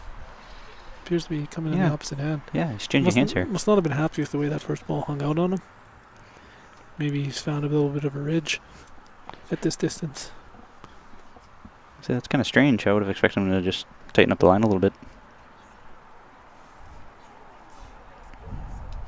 At this point in the game, I feel like you should probably know how the green's running, how the lines are going. This one's got a fair amount of weight on it too, but it looks like it's slamming on the brakes, and it's kind of on that same ridge as the first ball was. Mm-hmm. It just didn't come in. Fairly well weighted, but not that they're very close, but it looks like it's 2 for Everett right now. Coming up with his third bowl. I'm surprised. They must be struggling with their lines on the screen. The amount of loose heads that we've seen so far. Mm-hmm. And sometimes bowls can work on certain greens and others won't. So that could just be something that we're seeing here. Is maybe these bowls just aren't the greatest for this green, and that's what's causing some of the looser heads than what we were anticipating for the semi-final.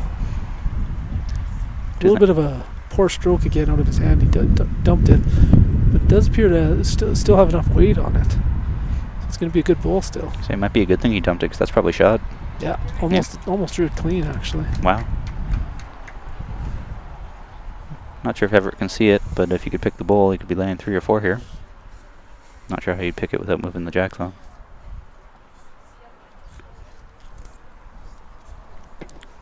And of course, Jim's just thrown a perfect bowl, so you just need to do more of the same on his next one. Mm-hmm. Each player still has one shot left. Shirley Fitzpatrick Wong has scored again to go up 17-11 in that match, and 16-13 now for Claire Day in that match. So a couple of good women's matches that look like they're going to go down to the wire. Mm-hmm. And with such a strong Final Four, that's I think what we were all expecting. I saw that Mac Dowdy has returned behind the head, so we'll see if that helps spur on Kathy again. Shirley's put her first one right on the cat, so hopefully Beauty. she can answer here. She certainly did. Even better. Right on the jack. Great bowl. Great bowl. Winners of this event will get to go to the Champion of Champions event 2019.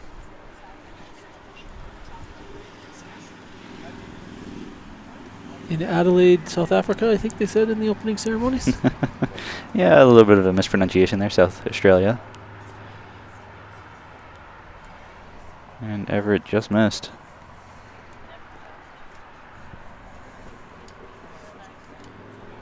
Jimmy was asking for clarification on who shot there. He must not have known that his ball's, I think, literally on top of the cat. Yeah, it's only maybe an inch away. He's coming down to take a look now since he's lost sight of it, and now that he knows where it is, just needs to replicate.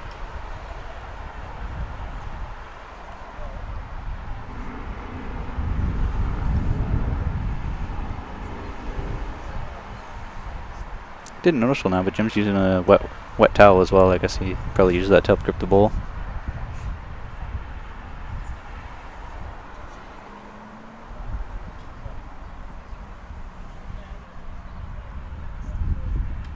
little smoother delivery here, so wouldn't be surprised if it goes heavy, to be honest, because the last one kind of duffed a bit. And it does slide past, but that maybe hung around for 2. Can you see there on the camera? It's hard to say. They might put a tape to it, but I think you're right. I think that is probably second shot. Good ball to finish on, though. Definitely wasn't afraid of it. Normally when you're lying one, most people end up coming up short because they're scared of giving it away.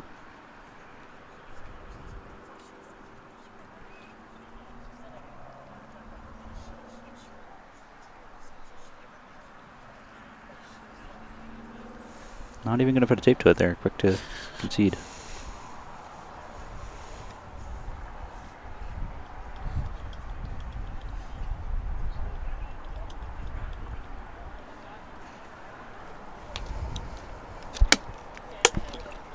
Coming up to 4:45 here at Regina, so of course stay tuned for our finals later today.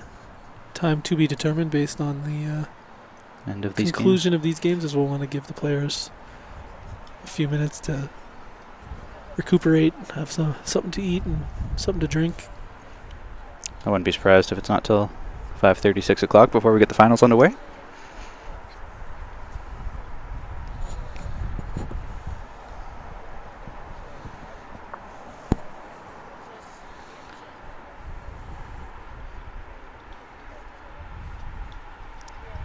So both players, whenever they're counting, have the mat down there, are bringing it up past those scuff marks.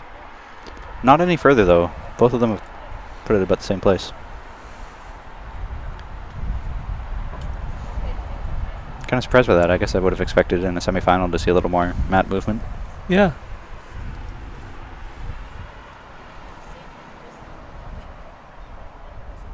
This looks like a good opener again.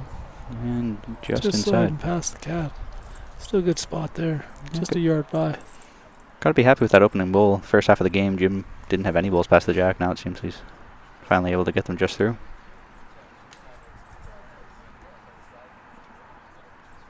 He's at the back there having water. I don't think I've noticed Everett have any water at all. Dehydration could be a factor too. And Everett's through just a little bit further than Jim.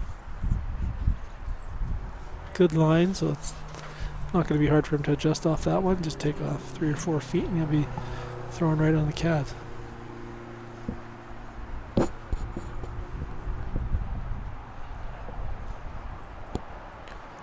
Don't think Jim threw it hard enough to get here on that one.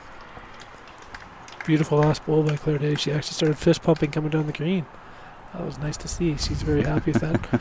There's 6 or 7 bowls out front and she made a perfect draw right around the slide for shot bowl. Yeah, you can actually see that on your screen if you're watching.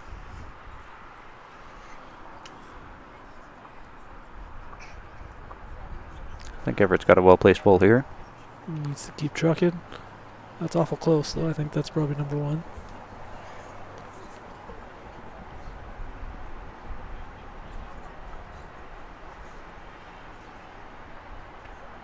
JD's lying down a shot.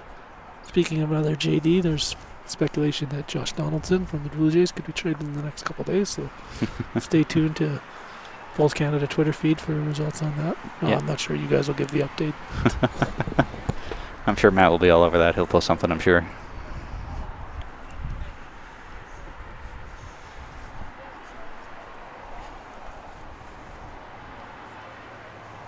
Everett's changed his hand here. Mm-hmm.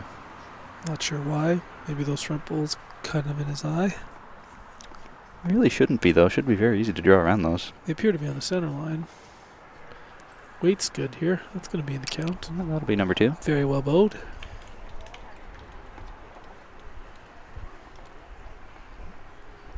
Jim's going to try to follow him down here, I think. Probably just rest off him. The return of the Mac Daddy got Kathy a point there. Now it's 17-12.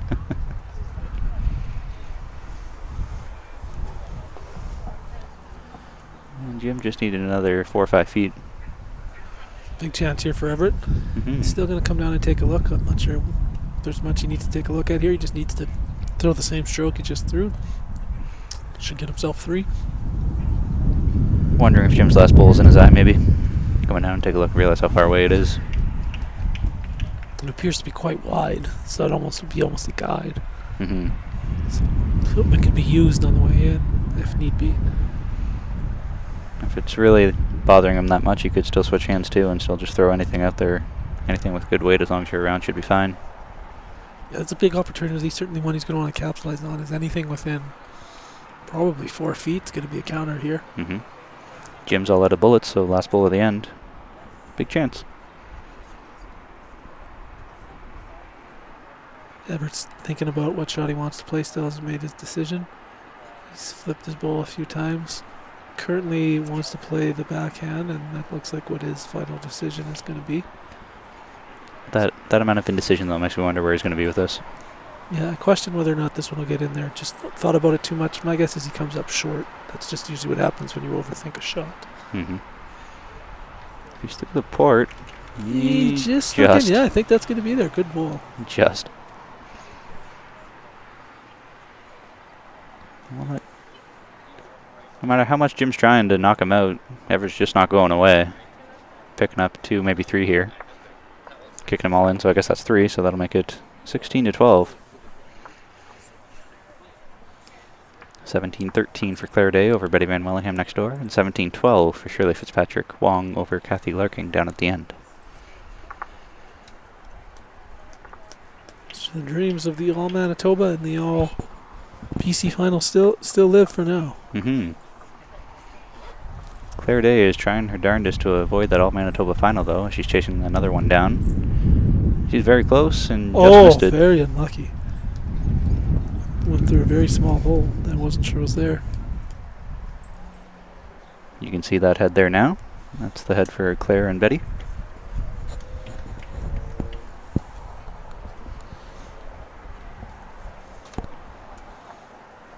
I've noticed with Claire that she chases down her 3rd or 4th bowl quite a bit. I've seen her trucking back and forth quite a bit. Betty jiggled in onto the cat there, so she's going to pick up at least 1. Not sure what those other bowls were there. Claire seems to be confirming that maybe was just the 1. And then Bobby's behind the head there. Bobby Van Wellingham watching his wife probably.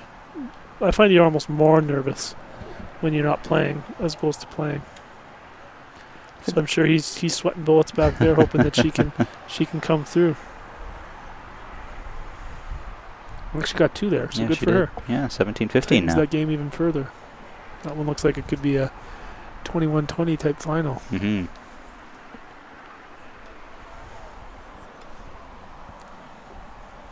Getting close to the 1 hour 45 minute mark here. 16-12.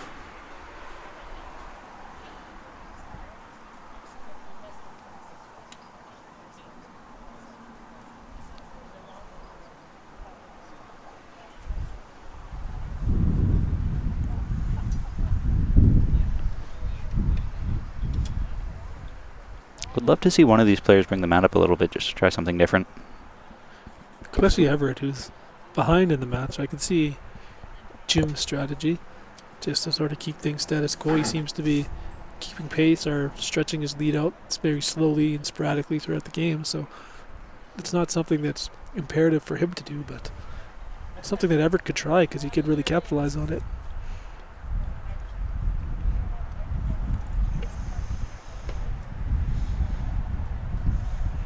Missed it on its way through.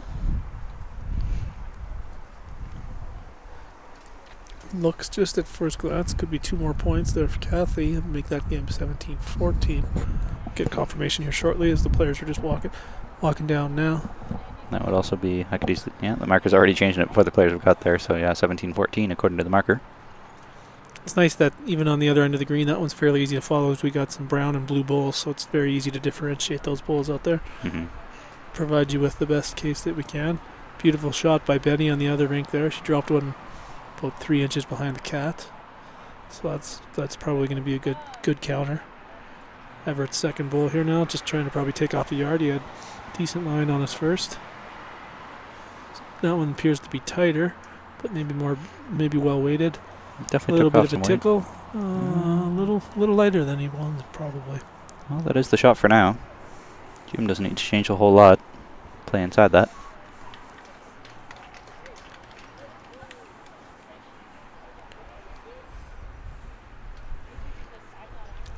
Commenting on how Steve McCarahan has been moving around as the Ontario manager behind the rink now and then. I don't see him now, but Alberta's coach, Derek Dillon, has been sitting down in that chair over there for a while. He hasn't had to give too much clarity confirmation with Claire Day here.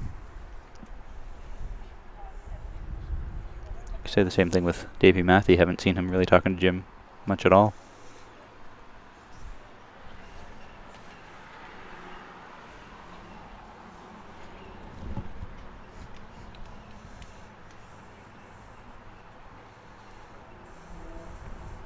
And this looks like a pretty good bowl here from Everett. Well bowled. Very well bowled. Yep. He's got good position in the back too, so this is setting up well for this end. Yeah, he's line 2 with position. Jim's in for a little bit of trouble here. Gonna have to capitalize.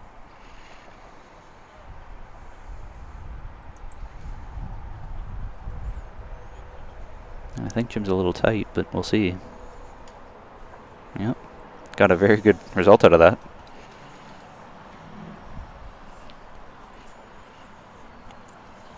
I think Jim's a little tight, but we'll see.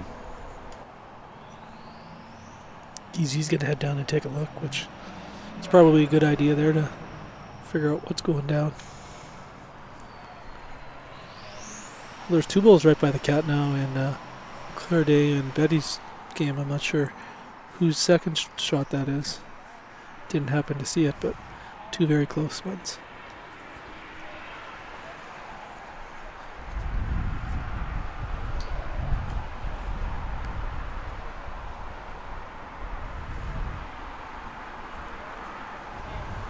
Appears Betty almost has 2 coaches actually.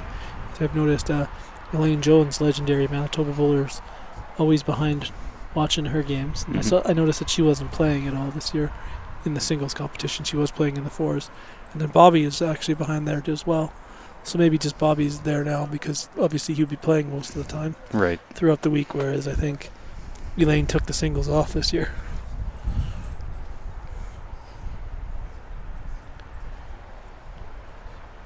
Yeah, it's got to be nice having 2 coaches, moral support. And then who knows, maybe Bob's not even the coach. I'm just speculating. Maybe he's just there to support, which would be a good thing as well. Everett's chasing this down. Looks light to me. Yeah, doesn't look like that's there. So maybe he's still line shot then. Could that have been a guard? Based on this angle, yeah, Jim's going to take a real good look at that. So it's got to be close. I'm sure they're going to call an umpire unless things change. Claire's coming with some meat here, so I imagine she must be down in that head. It doesn't disrupt the head, so I think Betty's going to score 1, maybe even more. Which would bring that game to practical saw-off.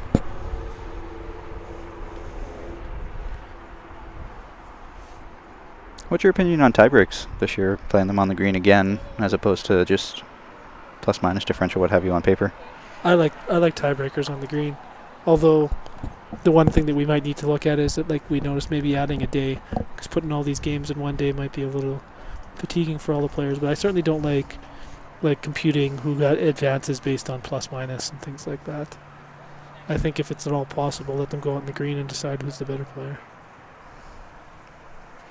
So I think that Jim thought that Everett was shot there based on how much weight he was playing through. And Everett's asking, is it 1 for me? Jim's going to walk down. I don't know if he's going to concede that. He's probably going to call an umpire. Or at least put a tape to it himself. Yeah, and it was 1 for Betty to make it 17-16 in that matchup. Claire Day, Betty Van Wallingham, down to the wire. I don't see the jack in Shirley Fitzpatrick Wong's game.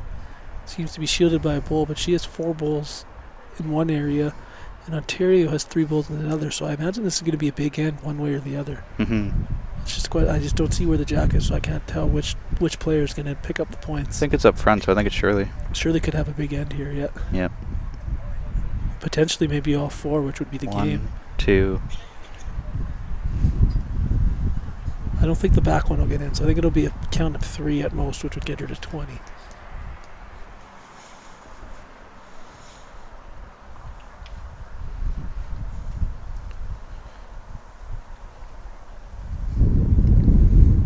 $16-13 in this game.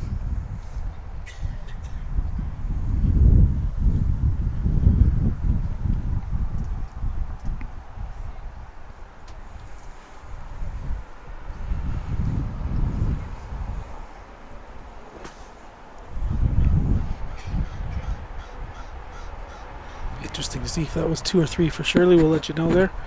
They were measured in the third. Shirley's laying the mat, so it definitely wasn't 4.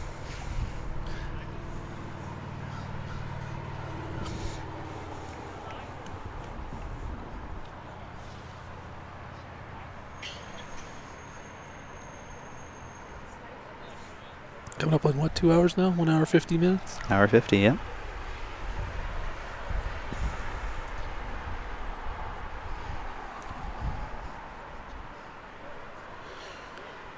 Everett's playing his first bowl on his forehand here. Both players have been favoring the backhand for the most part. This one seems to be fairly light. See if he can get some mustard and carry it, even get it within a yard or so would be okay here. It's not too bad. Just a foot or two short.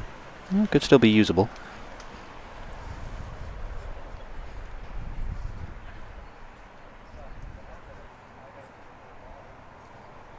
Jim's follow-through is a little more what I remember from yesterday, where he's getting close to closing that fist a little bit slower. He's doing some weird thing with his fingers now. I wonder if that means he likes it. Shaking them almost.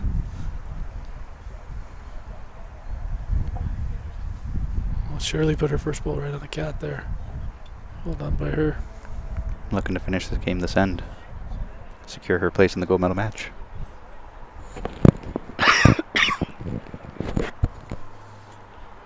There's actually been several members who have been on our high-performance squad over the years competing. Shirley's the last one that's still standing that's currently on the team. Nice shot by Easy there. Great shot from Everett. You've been on the squad in the past. Sal Scott's been on the squad in the past. There's been a lot of ex-national team members here. Pat Bird. Yeah, the Birdman. Dave Hootby way back in the day. Did Claire Day ever play? I'm sure she must have. Yeah, I'd have a feeling she must have. Christy Graham maybe in his time too. Certainly great bowler otherwise. Yeah, I'm not sure if Christy ever has or hasn't. Jim looks a little spicy on this one. Oh, Greg Wilson, another current member that's here as well. Yeah, that's true. Greg lost a close one to Daryl Honoski in his last round robin game.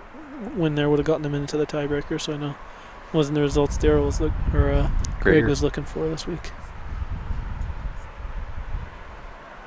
Especially after, was it last year or 2 years ago, where Greg went 3 for 3 on getting to the gold medal game for indoor singles, outdoor singles, and yeah, I think he made a medal. I think he won bronze. Medaled, right? Yeah. He completed 3 medals in the same year, which is extremely impressive.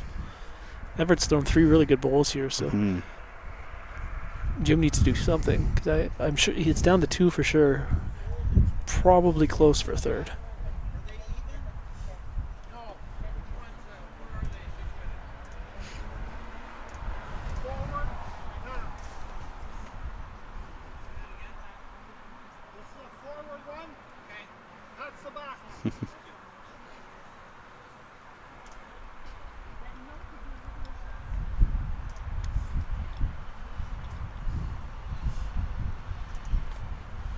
Betty's gotten 1 again, so that's a straight 17-17 game. Yep, all tied up.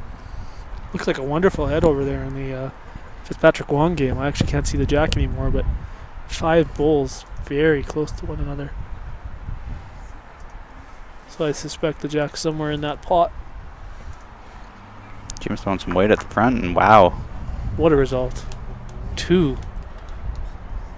See the replay on that bad boy right there.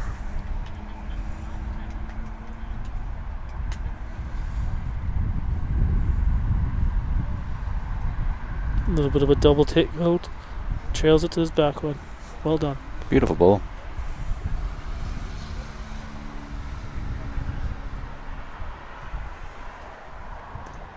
Everett's all's not lost for him right now, though. He's got one just a foot or two behind the jack now. And a little bit of a port to come through, so he can find either of those bowls or trail the jack. He's certainly got a chance to make something happen here. Gotta make your last bowl count. Multiple drills you can try to do to really put pressure on yourself so that you're ready for game time scenario to make your last bowl count.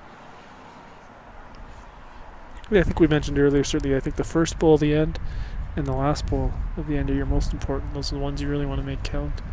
Put the pressure on for the whole end, and then obviously you could make something big happen with your last bowl or change something that's not going your way in a quick matter.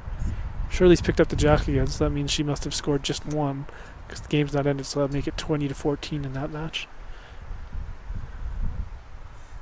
Fun times for Claire and Betty's game, though. 17-17. Either player could win it on any given end from here on out. Surprising first few bowls in that end, actually. It's been quite loose. They've had some great heads so far, so maybe a little bit of nerve starting to kick in as they get closer to 20.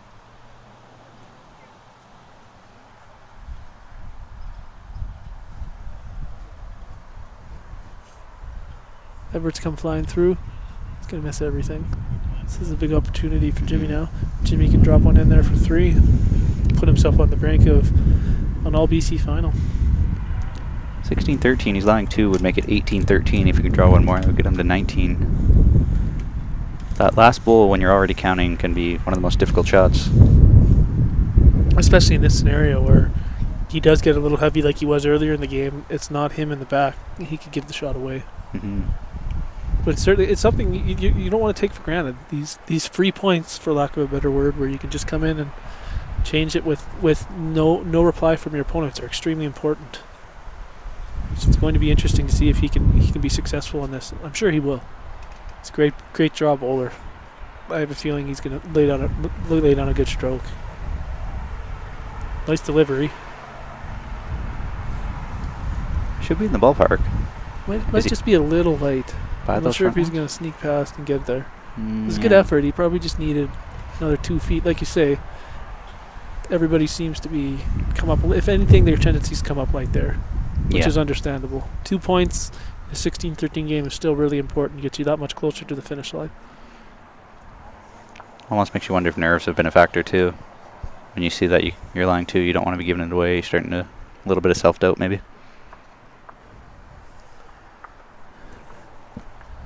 It's be interesting to know what Earl's been up to now, since Earl's been off the green for about 30 minutes already now.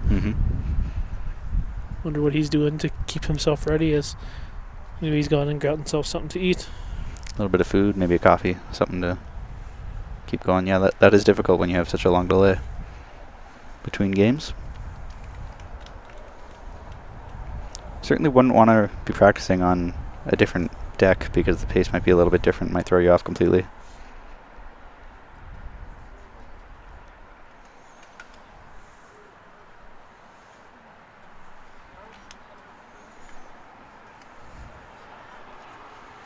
Jim just threw a perfect check there, didn't need to be moved at all, straight down the middle.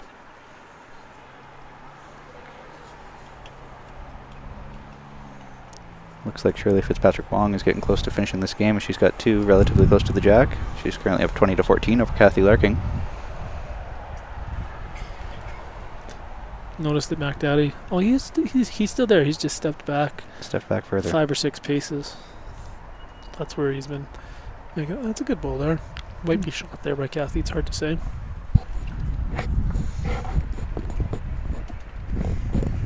Pretty good opener here from Jim. Perfect weight, just a little wide. Maybe caught that ridge bit. Ooh, the rink next door, Betty Van Wellingham picked up 2, so she's up 19-17 now over Claire Day. So we just might see an all Manitoba and an all BC final in the various disciplines. Of course, ED just dropped one on the cat there. He wants something to say about that. See what JD can do here. Kind of strange this game though.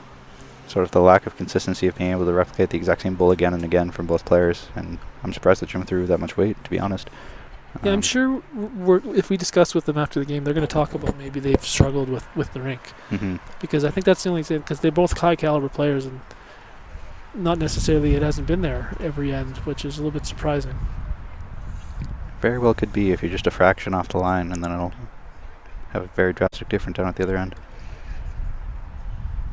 So Everett looks to be very close on this one again here too.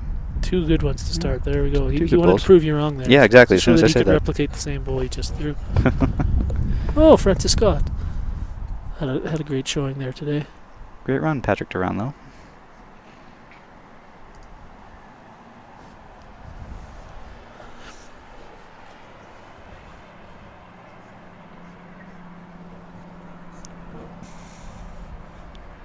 Jim's just through, so big opportunity here for Everett to try to count 3 here. Everett wants to know the head. I'm sure he's up 2 right now. Marker confirms that.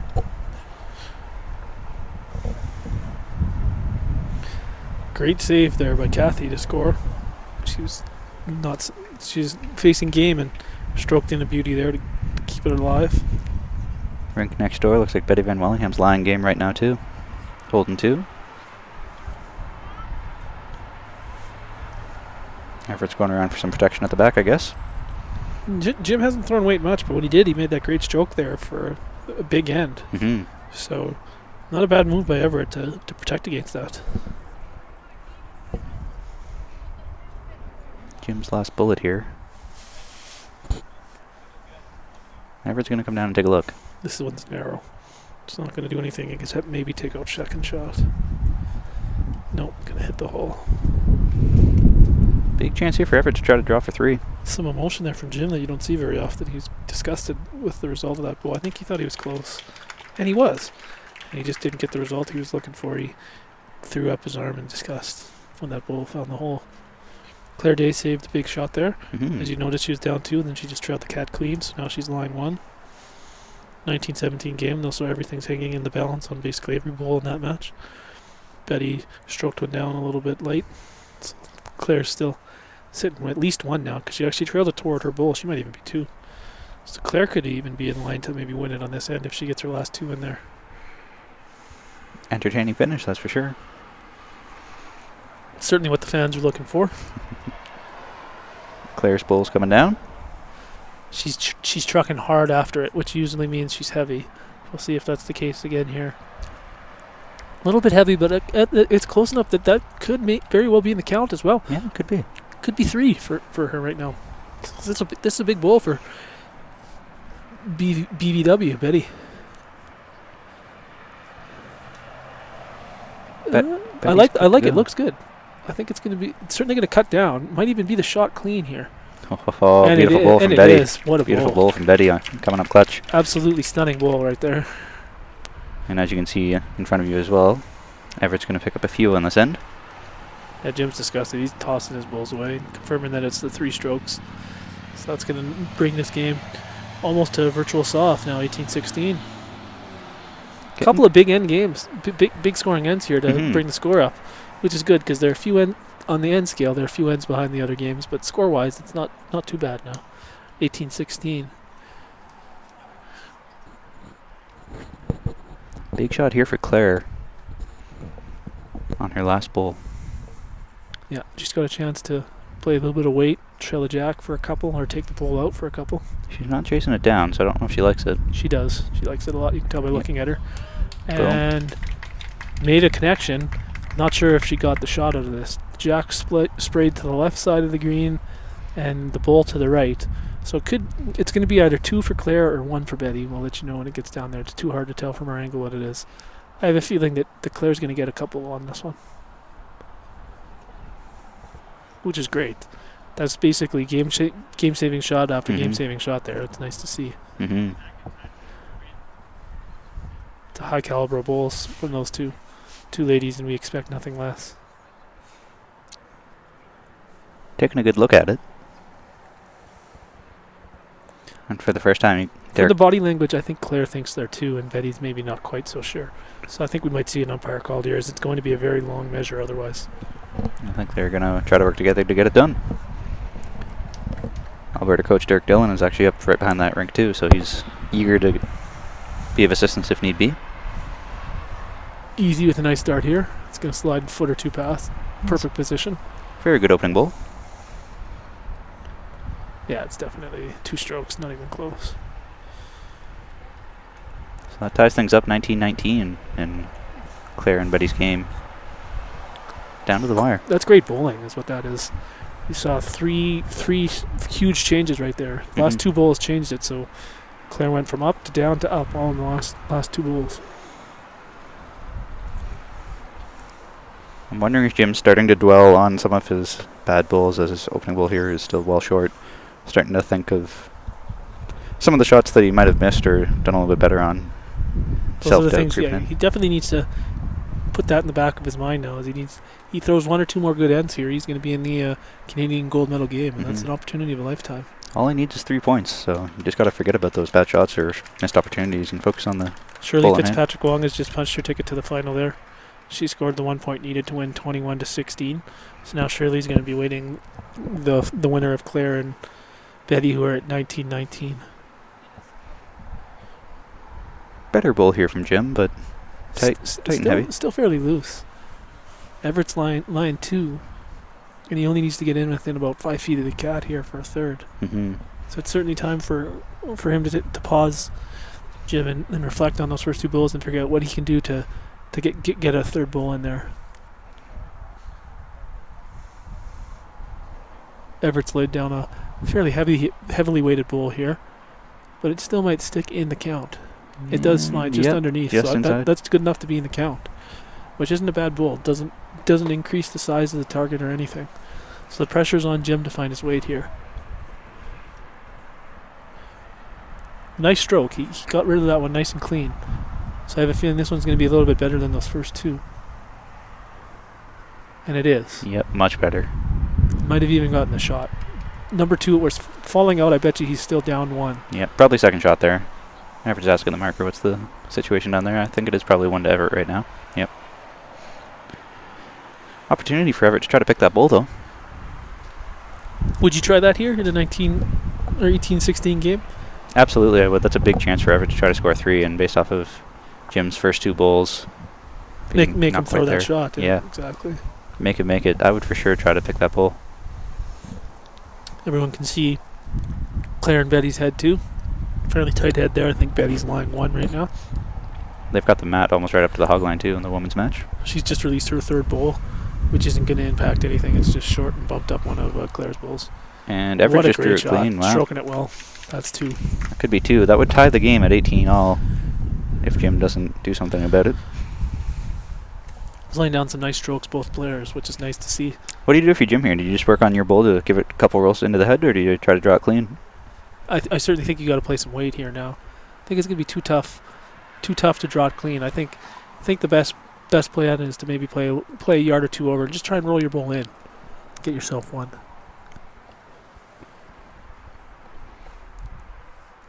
Currently down 2. Worst option, though, would be if he ends up clipping Everett onto the jack. Yeah, you don't want to go down 4. Definitely don't want to do that. Claire Day drew the shot, I think, there. Nice shot by Claire. So I think it's 1 for Claire now with each player. But actually, just Betty has 1 left. That was Claire's last stroke of the end. Betty's taking a good look at the head, and Jim's back at the mat now. We'll see what he does. I like your call there to try to just roll. He only needs, 2 rolls on it? Yeah, you don't want to be too aggressive here and risk getting unlucky and punching your bowl out as Everett's sitting 4th and 5th shot. So you could give up a 4 here if you got real aggressive and got unlucky. Whereas if you just play that little tap weight is all you need to do here to get shot. He's close. Perfect bowl. That's well all you played. need to do. You got unlucky, he's still down 1. But that's the stroke he should have made right there. And he still helped himself out. He cut it down from 2 to 1. Yep.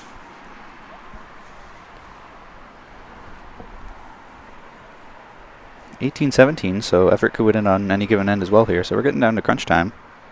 19 all next door. Betty's released her last bowl. Oh, Betty. Oh, Betty. She may have just won the game on a very lucky bowl. She's quite narrow and got actually a double wick through a port and trailed the cat back. That could be 2. I hope it's just the 1. Yeah, it's never how you want to win a game, but especially games such as this. They've both been playing great bowls, and you want to see one or the other win on a great skillful shot, not something like that. They're kicking in bowls, so it looks like it's probably just the 1, so that's good to see. Yeah, I think so. They're going to continue. Yeah, 2019 now for Betty Van Wallingham.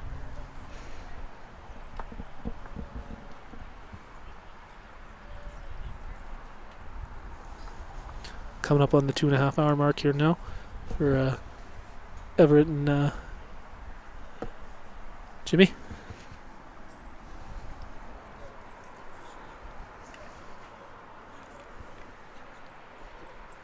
I'd be surprised not to see him go a little bit longer with the jack again. Mm-hmm. He seems to have sort of found his distance in that. This is a little shorter than I thought it would be. Just into the shadows. Not by much.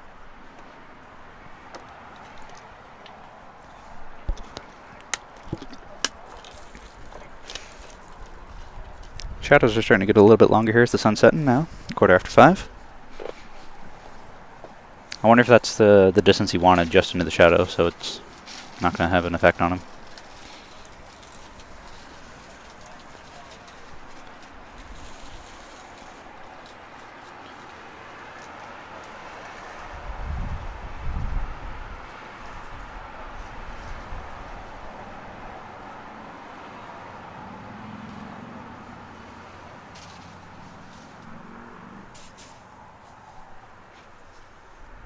This one's got some mustard on it. I think it's going to slide to the back. Yeah, I think he's got that ridge on the outside too.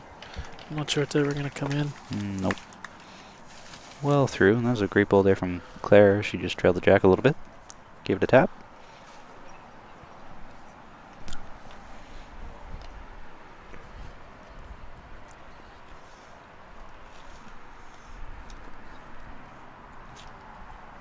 Has Jim got the legs? Nice start there. Yeah, pretty good opening ball.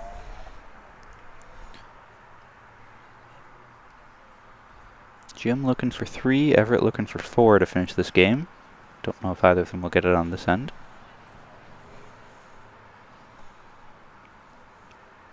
Rink next door though, Claire just needs 2 to seal the deal as well. Betty only needs 1.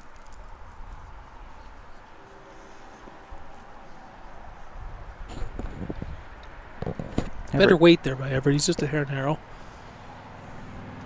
Betty with the beauty coming down here. Oh, yep, that's a gem. Probably shot.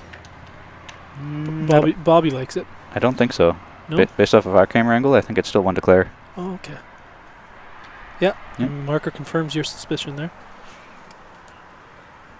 That would tie things up at 20 if things don't change. Claire's going to have to be careful playing into the head now. Easy shot for Betty to just play the same as her last and give Claire a roll. Not sure what Claire's going to do now. And if Claire just slides by and tickles the jack, that's obviously a good bowl for her, but like you say, she could make the shot for her, which would be devastating. Mm-hmm. That's a pretty good place to be for Claire. Everett seems to be a little closer here, unless he slides by on the wide side, which he has. Mm-hmm. So Jimmy's got a chance to win it here. Yeah, just So needs 1 Everett's more in got there. 3 sort of loose bowls here, already down 2. Just needs to get one of his last 2 in there, and hope that Everett misses on his last bowl. You know that Everett's going to head down and look at the head after this third bowl, which is probably a good idea. Absolutely. And I think Jim probably wants to be on the same side of the jack as his first 2, so he's not making the target any bigger. Yeah, last thing you want to do is have a wing bowl there on the ditch side. So you probably want to be a little bit narrow. Even running into his bowls wouldn't be a bad thing. Mm-hmm. You certainly don't want to trail the cat. That would be a bad bowl here. Uh-oh. Ooh. Uh-oh. Uh-oh. He might still have 3 out of that. It's hard to say now where that jack's moved to, because I certainly think it would be 2 at most now. Maybe even just the 1. Certainly not what he was looking for there.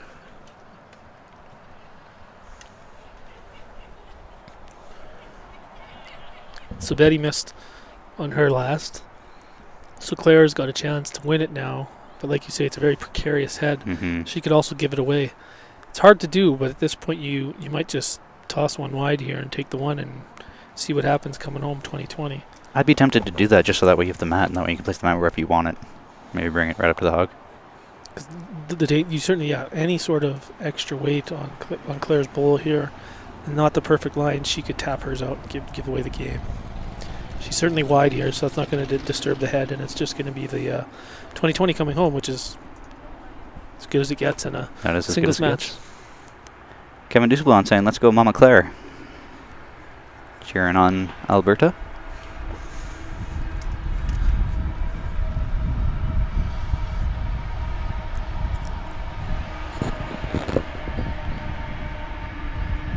So Everett could even get a little bit of a trail action here too. Roll that bowl through. Yeah, there's certainly no harm in Everett playing a little bit of weight here. Probably repeats that 1 bowl. He'd probably trail it now where the jack is. Would give him 3.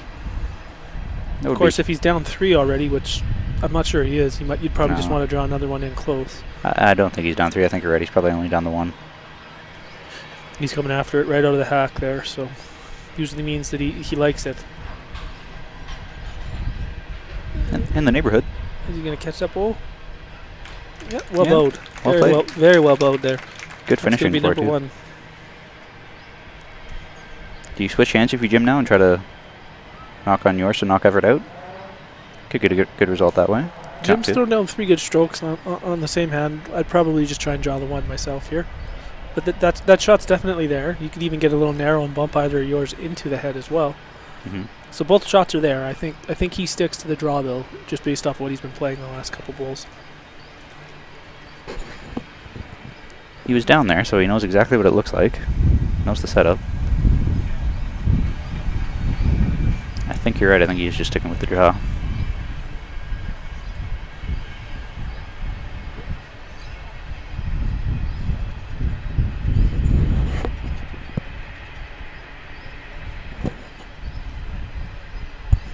It's a little bit hefty, but if he picks the jack up, that'll be good. He might get the jack. He actually just stopped clean. I think he got the 1. Well bowed. Hard to say from this angle.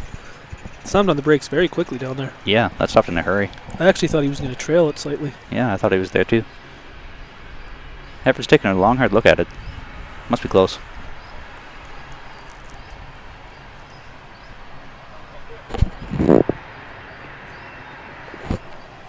One for Everett, ties it up at 18. Jim's taking a look before he concedes. Might put a tape to it. Great start by Claire in the last end there. 2020 will try and keep you updated bowl by bowl there. Claire drew basically jack high just off to the side. 18 all in this game, and you should be able to see the head over there of Claire right in front of the jack.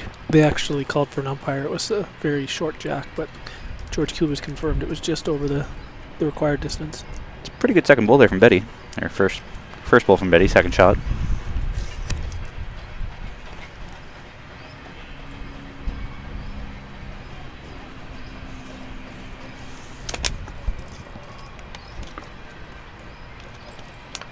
Nice bowl again by Claire. She's got 2 in there in her first 2.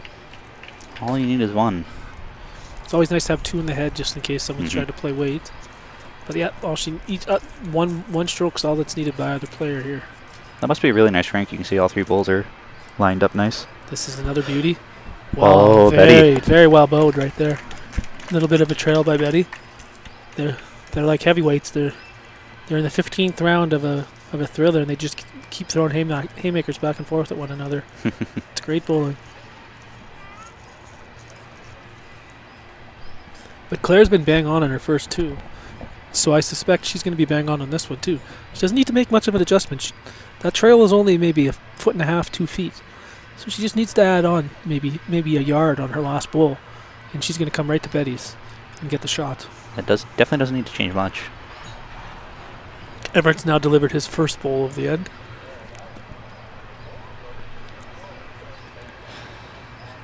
Claire's close. Claire picked it up, unbelievable, and Everett with just as great. 2 wonderful bowls. 2 buttes. But that's big change in momentum again on the Van Wellingham and Claire Day head. But he's now got 2 bowls to try and fix it. She's actually changing her hand because Claire sort of blocked it with her trail bowl, and that's not going to change things. She's too narrow with this one, I think. Look at this. Unbelievable. She's not too narrow at all. Unbelievable. I actually can't believe what I'm seeing. That is 4 consecutive bowls from each player, 2 each. They were absolutely beautiful bowls. That's what you want to see. I don't know who's going to lose this match, but neither player deserves to lose. Both of them are winners in my mind, and both of them have deserved to win the match. Just going to move the camera angle down a little bit over there. Now you can see the full head. I wonder if Claire is going to trail it again here. Same hand. She doesn't need to change hands at all. Nope, she again needs to basically make the same adjustment she made on her last bowl, maybe 4 feet this time instead of just the yard on the previous bowl. But line again, I expect her to make it given how great each player's played, and then I expect probably Betty to make the shot on the last bowl as well. This is a huge last bowl for Claire. I think she's a little wide, to be honest. I do too. Yep, she's just outside, but almost. I don't think that's going to do it. A little too quick, I think, and yeah, that's the game. Betty Van Wellingham through to the gold medal match against Shirley Fitzpatrick-Wong. So we will have an all-Manitoba final. That question has been answered. 21-20. That was a heck of a finish. Especially that last end. That last end was great bowls. That was amazing. Great to watch. Meanwhile, the game in front of us, the fourth bowl of the end, is coming down here now. And there's one good ball from each player so far. Everett's not going to be happy with his second, kind of short and narrow there. But two good bowls by Jim there. He's just short of the jack with both of them, but they're good second and third shot. And it'll make it difficult for Everett to try and get in there for anything more than he's already holding.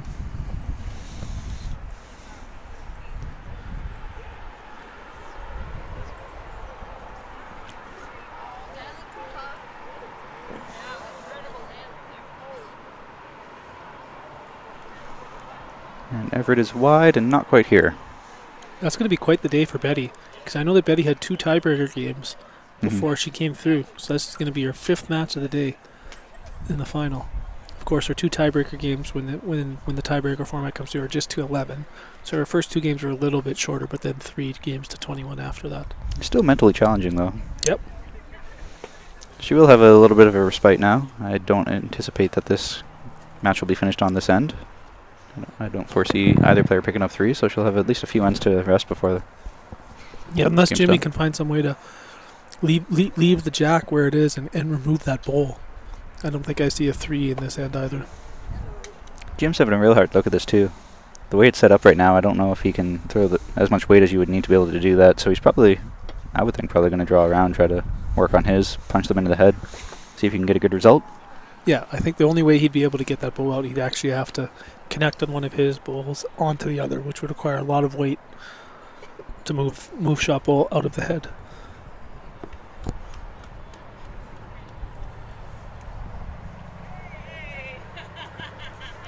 He has 2 bowls left though, so this is only his 3rd bowl, so he's got a chance to be able to try to maybe set things up, maybe roll one of his bowls over to open things up a bit. Yeah, and gets a 3rd one even in and around the mark there, because then he could try and even drive with his last one if he killed the end and cleared out that bowl. It would come back to the spot for 3. He is throwing off with a little bit of heat on this. It's going to do something. It's going to disrupt something. And he got a result. Well done. He's going to be lying 1 now. The jack's in the open, but he's still lying 1 stroke. Everett's going to have about 5 feet to draw 2 now. But it's going to be a big adjustment for him as his last couple bowls haven't been that great. Big opportunity here for both players. Everett's is a toucher though, so if Jim were to try to come down and drive it off, he'd have to really get it off to the side and get it on an angle. You can't just put it into the ditch. Wouldn't help your cause any.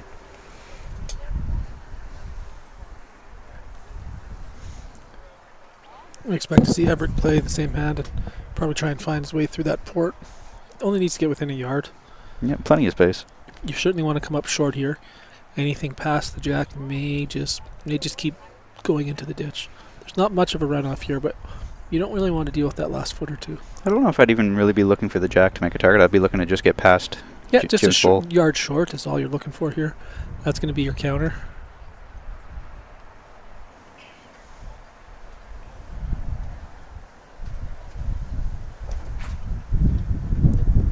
Well stroked out of his hand, which usually means he's going to have pretty good pace on it. Well, this looks like it might be just a fraction heavy. It needs to slam on the brakes. Always grab the But jack. he's got the jack. Does not matter. Brilliant bowl.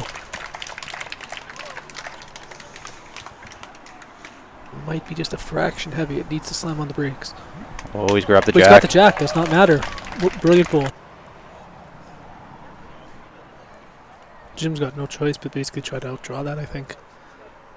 I don't think there's any sort of weight shot that can be made there.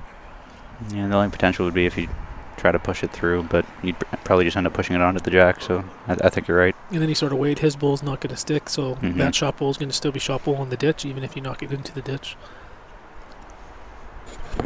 Wonder if he's aware of that, though.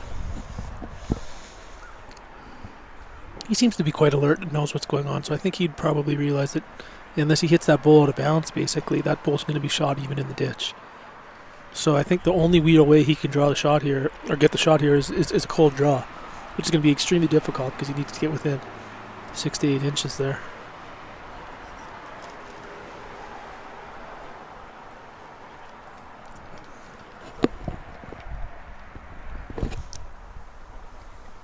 He's playing with draw weight, which is what I expected. It's just a question of if he can find that hole. He's found the hole. That's a great try. I don't think he's going to get it. He's just going to slip just into down. the ditch. But great effort nonetheless. So it's going to make it 19-18 for EZ.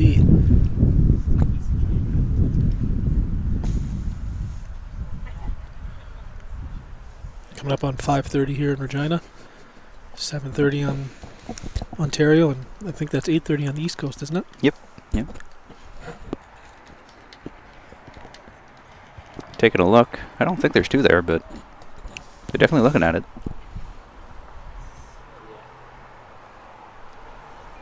Seems to me like it should be the black bull. Second shot to me. Gonna call an umpire to measure though. George is quick to come on out here.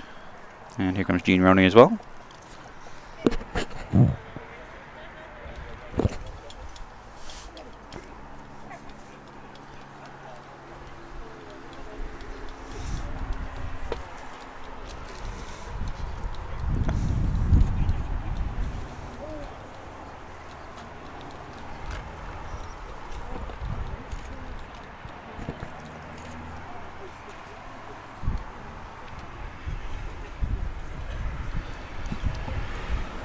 This would be big if Everett scores 2 here to put him up 20-18, put him within 1.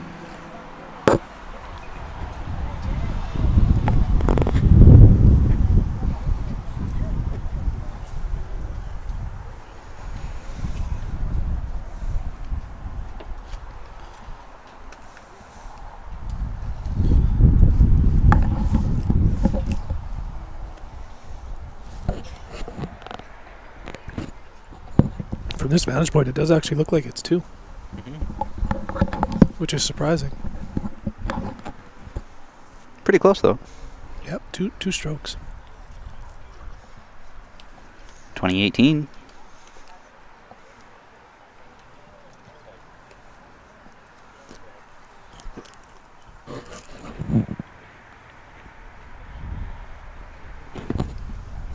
Oh, I didn't even realize. No, it's my mom's dog.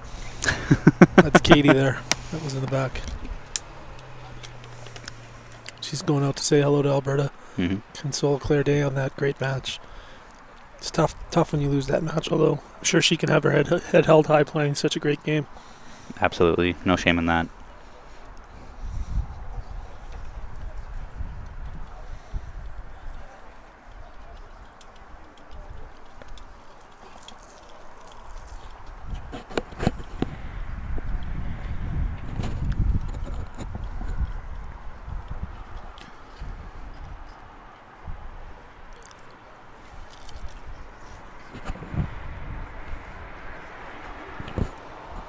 So 20-18, Everett's got the jack just in the shadows again where he likes it.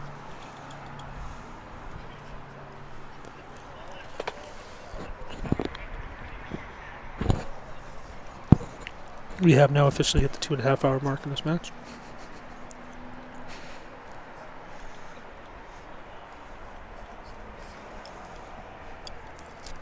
Not sure how much of a break there'll be between games, as we're going to have to try to get this gold medal match in before the sun sets, I would think. Want to use up as much daylight as you can. But those lights here are quite good. It's a beautiful day, nice and clear. So yeah, normally you get pretty good daylight until about 8:30, but less than 3 hours left of daylight now, and the days are getting shorter. It's probably more like 8 now. Right. Getting later into August. And Everett's just looking to grab the jack on his first bowl. That's very well bowled. He's certainly turned it on. He's turned on the afterburners in this game. He had a sluggish start, but he's hit the turbo since, and that's definitely what he's needed, because a little bit slower, a little bit like a snail, the story about the tortoise and the snail, or when they're racing each other, a little bit slow and steady wins the race, and that seems to be what Everett's strategy has been, and he's slowly picked his game up each and every end, and he's playing very, very splendid bowls now. That's a great, great, great response right there. Beautiful counter. Now that everybody is watching them, these two are putting on a bit of a show.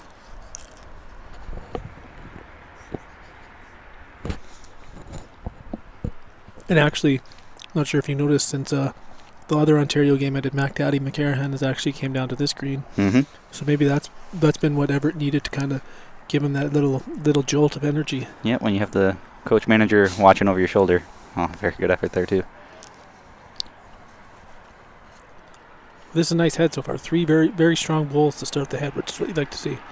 Everett's certainly playing aggressive. His first bowl was a fairly good long trail, and then that second one was also well through the head, so he's not shying away from it. Jim can't be shy here. He needs to make sure he reaches, because although he's still sitting shot, there's lots of possibilities for Everett. So if he can get a good position bowl in the back, he unfortunately got out in that ridge, and that bowl's not going to help. There's still a lot that Everett can do here with this bowl.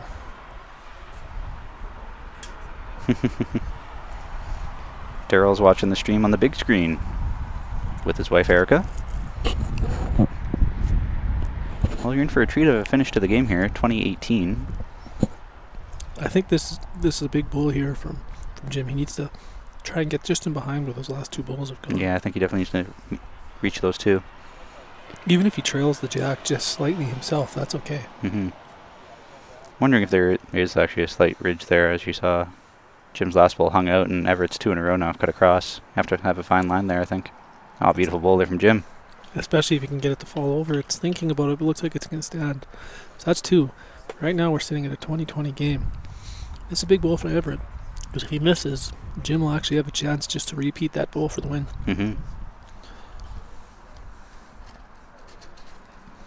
How much weight do you play into this? I think he's going to play probably the same weight he's been throwing, because then he just needs to make a minor adjustment on line. That appeared to be narrow out of his hand, though. That looks very narrow. Yep. Uh-oh. He did up the weight. So Jim's coming down to take a look. I'm not sure if... I'm surprised. I would have just stayed there if I was Jim and replicated my same stroke. That would have been enough to win it. Yeah. But also at the same time, you want to make sure, just make absolutely certain that you're lying the 2 and that how much you could maybe trail the jack. Maybe if you trail a jack a foot here, you're still okay, those types of things. So you know before you go to throw. He probably even can look. He could even be a little bit wide and probably tap Everett's 3rd shot back and get 3 that way as well. So I know it's hard, because if he gets too rambunctious, he could hit the jack back and lose the game here. But it's a big opportunity. I think you really got to go for the killer instinct and try and win it right here. His weight's been relatively close on all 3 bowls. 2 of them obviously slightly better than the third, but... Yeah, I think his 3rd bowl is perfectly weighted as well out there. Just caught the ridge. Don't think he needs to be afraid of this. Got to play confidently. Especially with his last bowl there. You literally just repeat that bowl and you've got yourself a ticket to the Canadian final.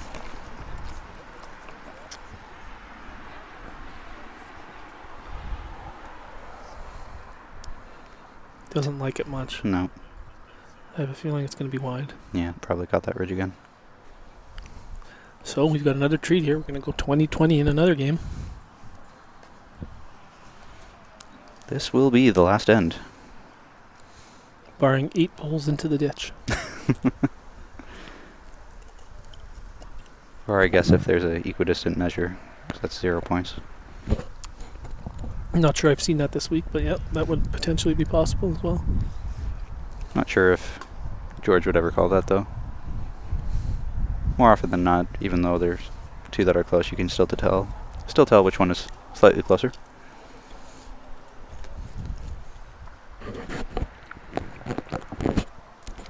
So I think, what do you think the advantage is in a 20-20 game? Having that jack or having that last bowl? Because then no matter what, with that last bowl, you got a chance. I feel like it really depends on how the game's been going. If you've been on a tear, then yeah, I'd be having the jack. But it hasn't really been all Everett or all Jim the past few ends here. They've sort of been trading blows. Each player very close. It hasn't really been a huge advantage where the jack's been either way. Both of them are almost kind of throwing into the same distance anyway. So I think it's having the hammer here, particularly for this game. I would agree. No matter what, you have some sort of ability. There's nothing worse than sitting game, but your opponent with last shot. Nothing you can do to change it. That being said, picking your distance and dropping the first bowl on the cat can put immense pressure on your opponent. That's true. If you're really feeling good, drop that first bowl right on the jack. Absolutely fantastic feeling.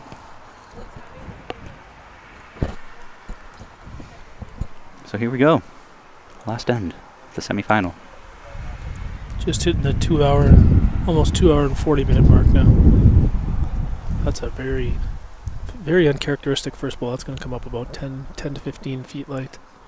Everett's got to be licking his chops right about now because he has the hammer and the ability Basically to put his one bowl advantage now because that bowl is not going to play into the end unless it blocks drive or something later on. I think that the mat placement might be something interesting here, though. Jim placed it back a little bit further where we saw earlier Everett got in his head with that little bit of a duff on that jack that created, I think, a little bit of a scuff in the green that he didn't like. That was a nice stroke out of his hand, though. Laid down a nice stroke. It's just a question of where this thing ends up. Certainly going to be shot. It's just a question of how close he gets here. That's a beautiful opening bowl. Yeah. That's big pressure now. Advantage easy right now for sure. Mind the shot, probably just a short foot in front. Yeah, he has last bowl if needed. This is better weight. Much better bowl here from Jim. This could be close. Very he close. Snuck in the side. That could be shot. That's a good bowl. I'm sure we're gonna get the question who's shot right now. Everett's asking. My prediction is the last bowl. I think so shot too. from this angle. Marcus is going to take a look. I wouldn't be surprised if Marcus had a measure, actually, just because you don't want to lean one way or the other. But, yep. Yep. But I think you're right. I really do think it is that last bowl shot. Relatively easy shot here for Everett. Doesn't have to change anything from his last one. Just add a little bit more. You can even rest against Jim's now. He does have the option to change his hand if he wants to and come to that last bowl. Both are good plays here. He appears to have changed his hand, so I think that might be a strategy to come to that last bowl. He did not let that one go well. I have a feeling this will be light. He duffed that into the ground, maybe hit that same spot we were discussing earlier. And right into Jim's. And that bowl would have been at least 6 feet light, even if it didn't wreck up front. I wonder if this is going to become sort of a one-handed last end here now, as both players are probably going to be a little bit more hesitant to play that hand. Oh, that was a duff too. Yeah, that took several bounces on the way out. Very interesting to see that. And that'll come up well short. Like you say, though, it might just be the green more so than it is the deliveries. Although those balls appeared to be bouncing, almost like they were released from a different plane than normal. Everett's thinking long and hard about this. He did go up and try to step down those few divots out there. I'm surprised that he's not back to where he played his first ball in that hand, like you say. If it's a measure now, he doesn't need to move that bowl much more. He just needs to turn it over, and he's going to be shot. As opposed to trying to play the other hand where the divots appear to be. A little bit of indecision. He just flipped the bowl around in his hand again. And he is going to try to play that backhand, so we'll see if he can actually get a smooth delivery away. And like we said earlier, I thought this would be a sign that it's going to be a poor bowl, but he's proven me wrong twice. So now my prediction is he's going to throw a good bowl here after all the indecision on the mat. Much better delivery. Shouldn't be short, but will it find all the right ports? Gotta be yes, close. so far, yes. Found all the ports. Found too many ports. That's a good position bowl, though. Be interesting to see what each player thinks is shot now. As we noted earlier, we suspect it's 1 to BC right now, but that's just pure speculation from our angle. Could be either way. He didn't even take too close of a look, so maybe it's not as close as it looks.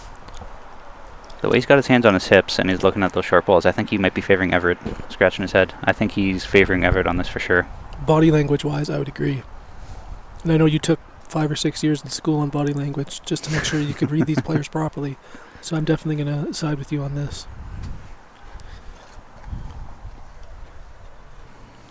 Coming down here, do you think he's still going to stick with that backhand? He's played a good bowl on there and a poor bowl on there, so Everett showed that there definitely is a path on that hand.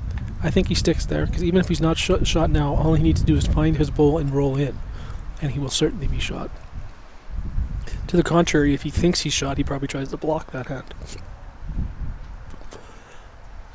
Because it's not a bad strategy to make your opponent draw within 6 to 8 inches of the jack for the win. That's tough to do.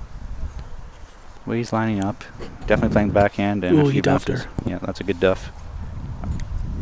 I think he wants it wide. He's trying to block. He is trying to block here. He thinks he's shot for sure.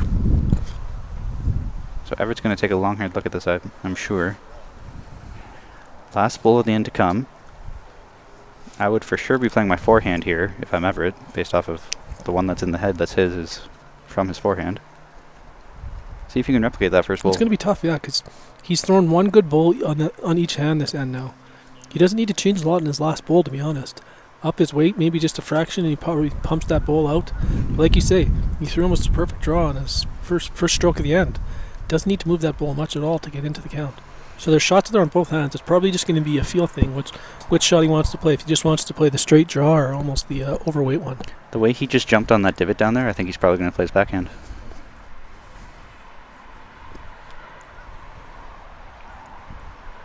Taking a long, hard look. Might still be some indecision. Maybe he's going to consult with Steve McDaddy. Yeah, Steve's down here at this end, so not probably even not, no. And it is his backhand that he's playing. Well, he found all the holes before, so you're right. As you said, doesn't have to change much off his last bowl. Very similar shot. It feels like the tougher shot, I agree, through all those bowls, but there's definitely a port there, so I mean, if you got to make the perfect shot, it'll be there. He's chasing it down. The weight is definitely enough to make the head, but he looks wide. I think he's going to wreck up front. Yep. Indeed he has. So it's going to be an all-BC final, I think. They'll probably measure that to be safe. Mm-hmm. We'll see if they shake hands, or if they'll actually go for a measure. Everett's going to take one more look at it. Reaching in his pocket for his measure, so...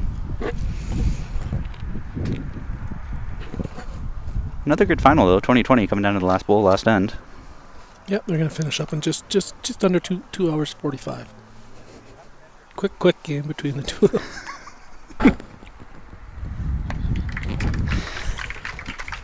We haven't got confirmation, but I'm sure that's BC that's got the win. Although Everett's waving. Everett's waving. I wonder what that means. I'm so confused.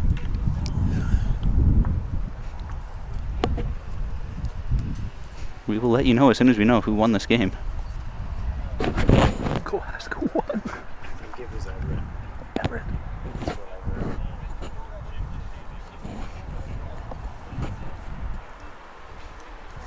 Still haven't gotten no confirmation for sure from the umpires. Matt's gonna truck in there and figure it out for us. They're just signing their scorecards. The way that Everett gave the wave, that makes me think it's Everett, but I thought for sure it was Jim. That's got to be a very disappointing finish if it was in fact Everett and Jim threw a guard on his last bowl. Yeah, guard at the loss. That would be a very disappointing finish. But the way that Everett was trying to make that shot as well, I think they both agreed that Jim was shot. So it was Jim. All right, so Jim got the win, 21-20. Sorry for the anticlimactic finish there. We just didn't get any confirmation from either person. Yes. Oh, well, both players are still getting hugs, so mixed singles there. But I believe it's going to be an all BC and then an all Manitoba final. That's right. So we'll probably take a good half-hour break before we stream the final. Thanks for commentating with me again, John. No problem. Take care and good night.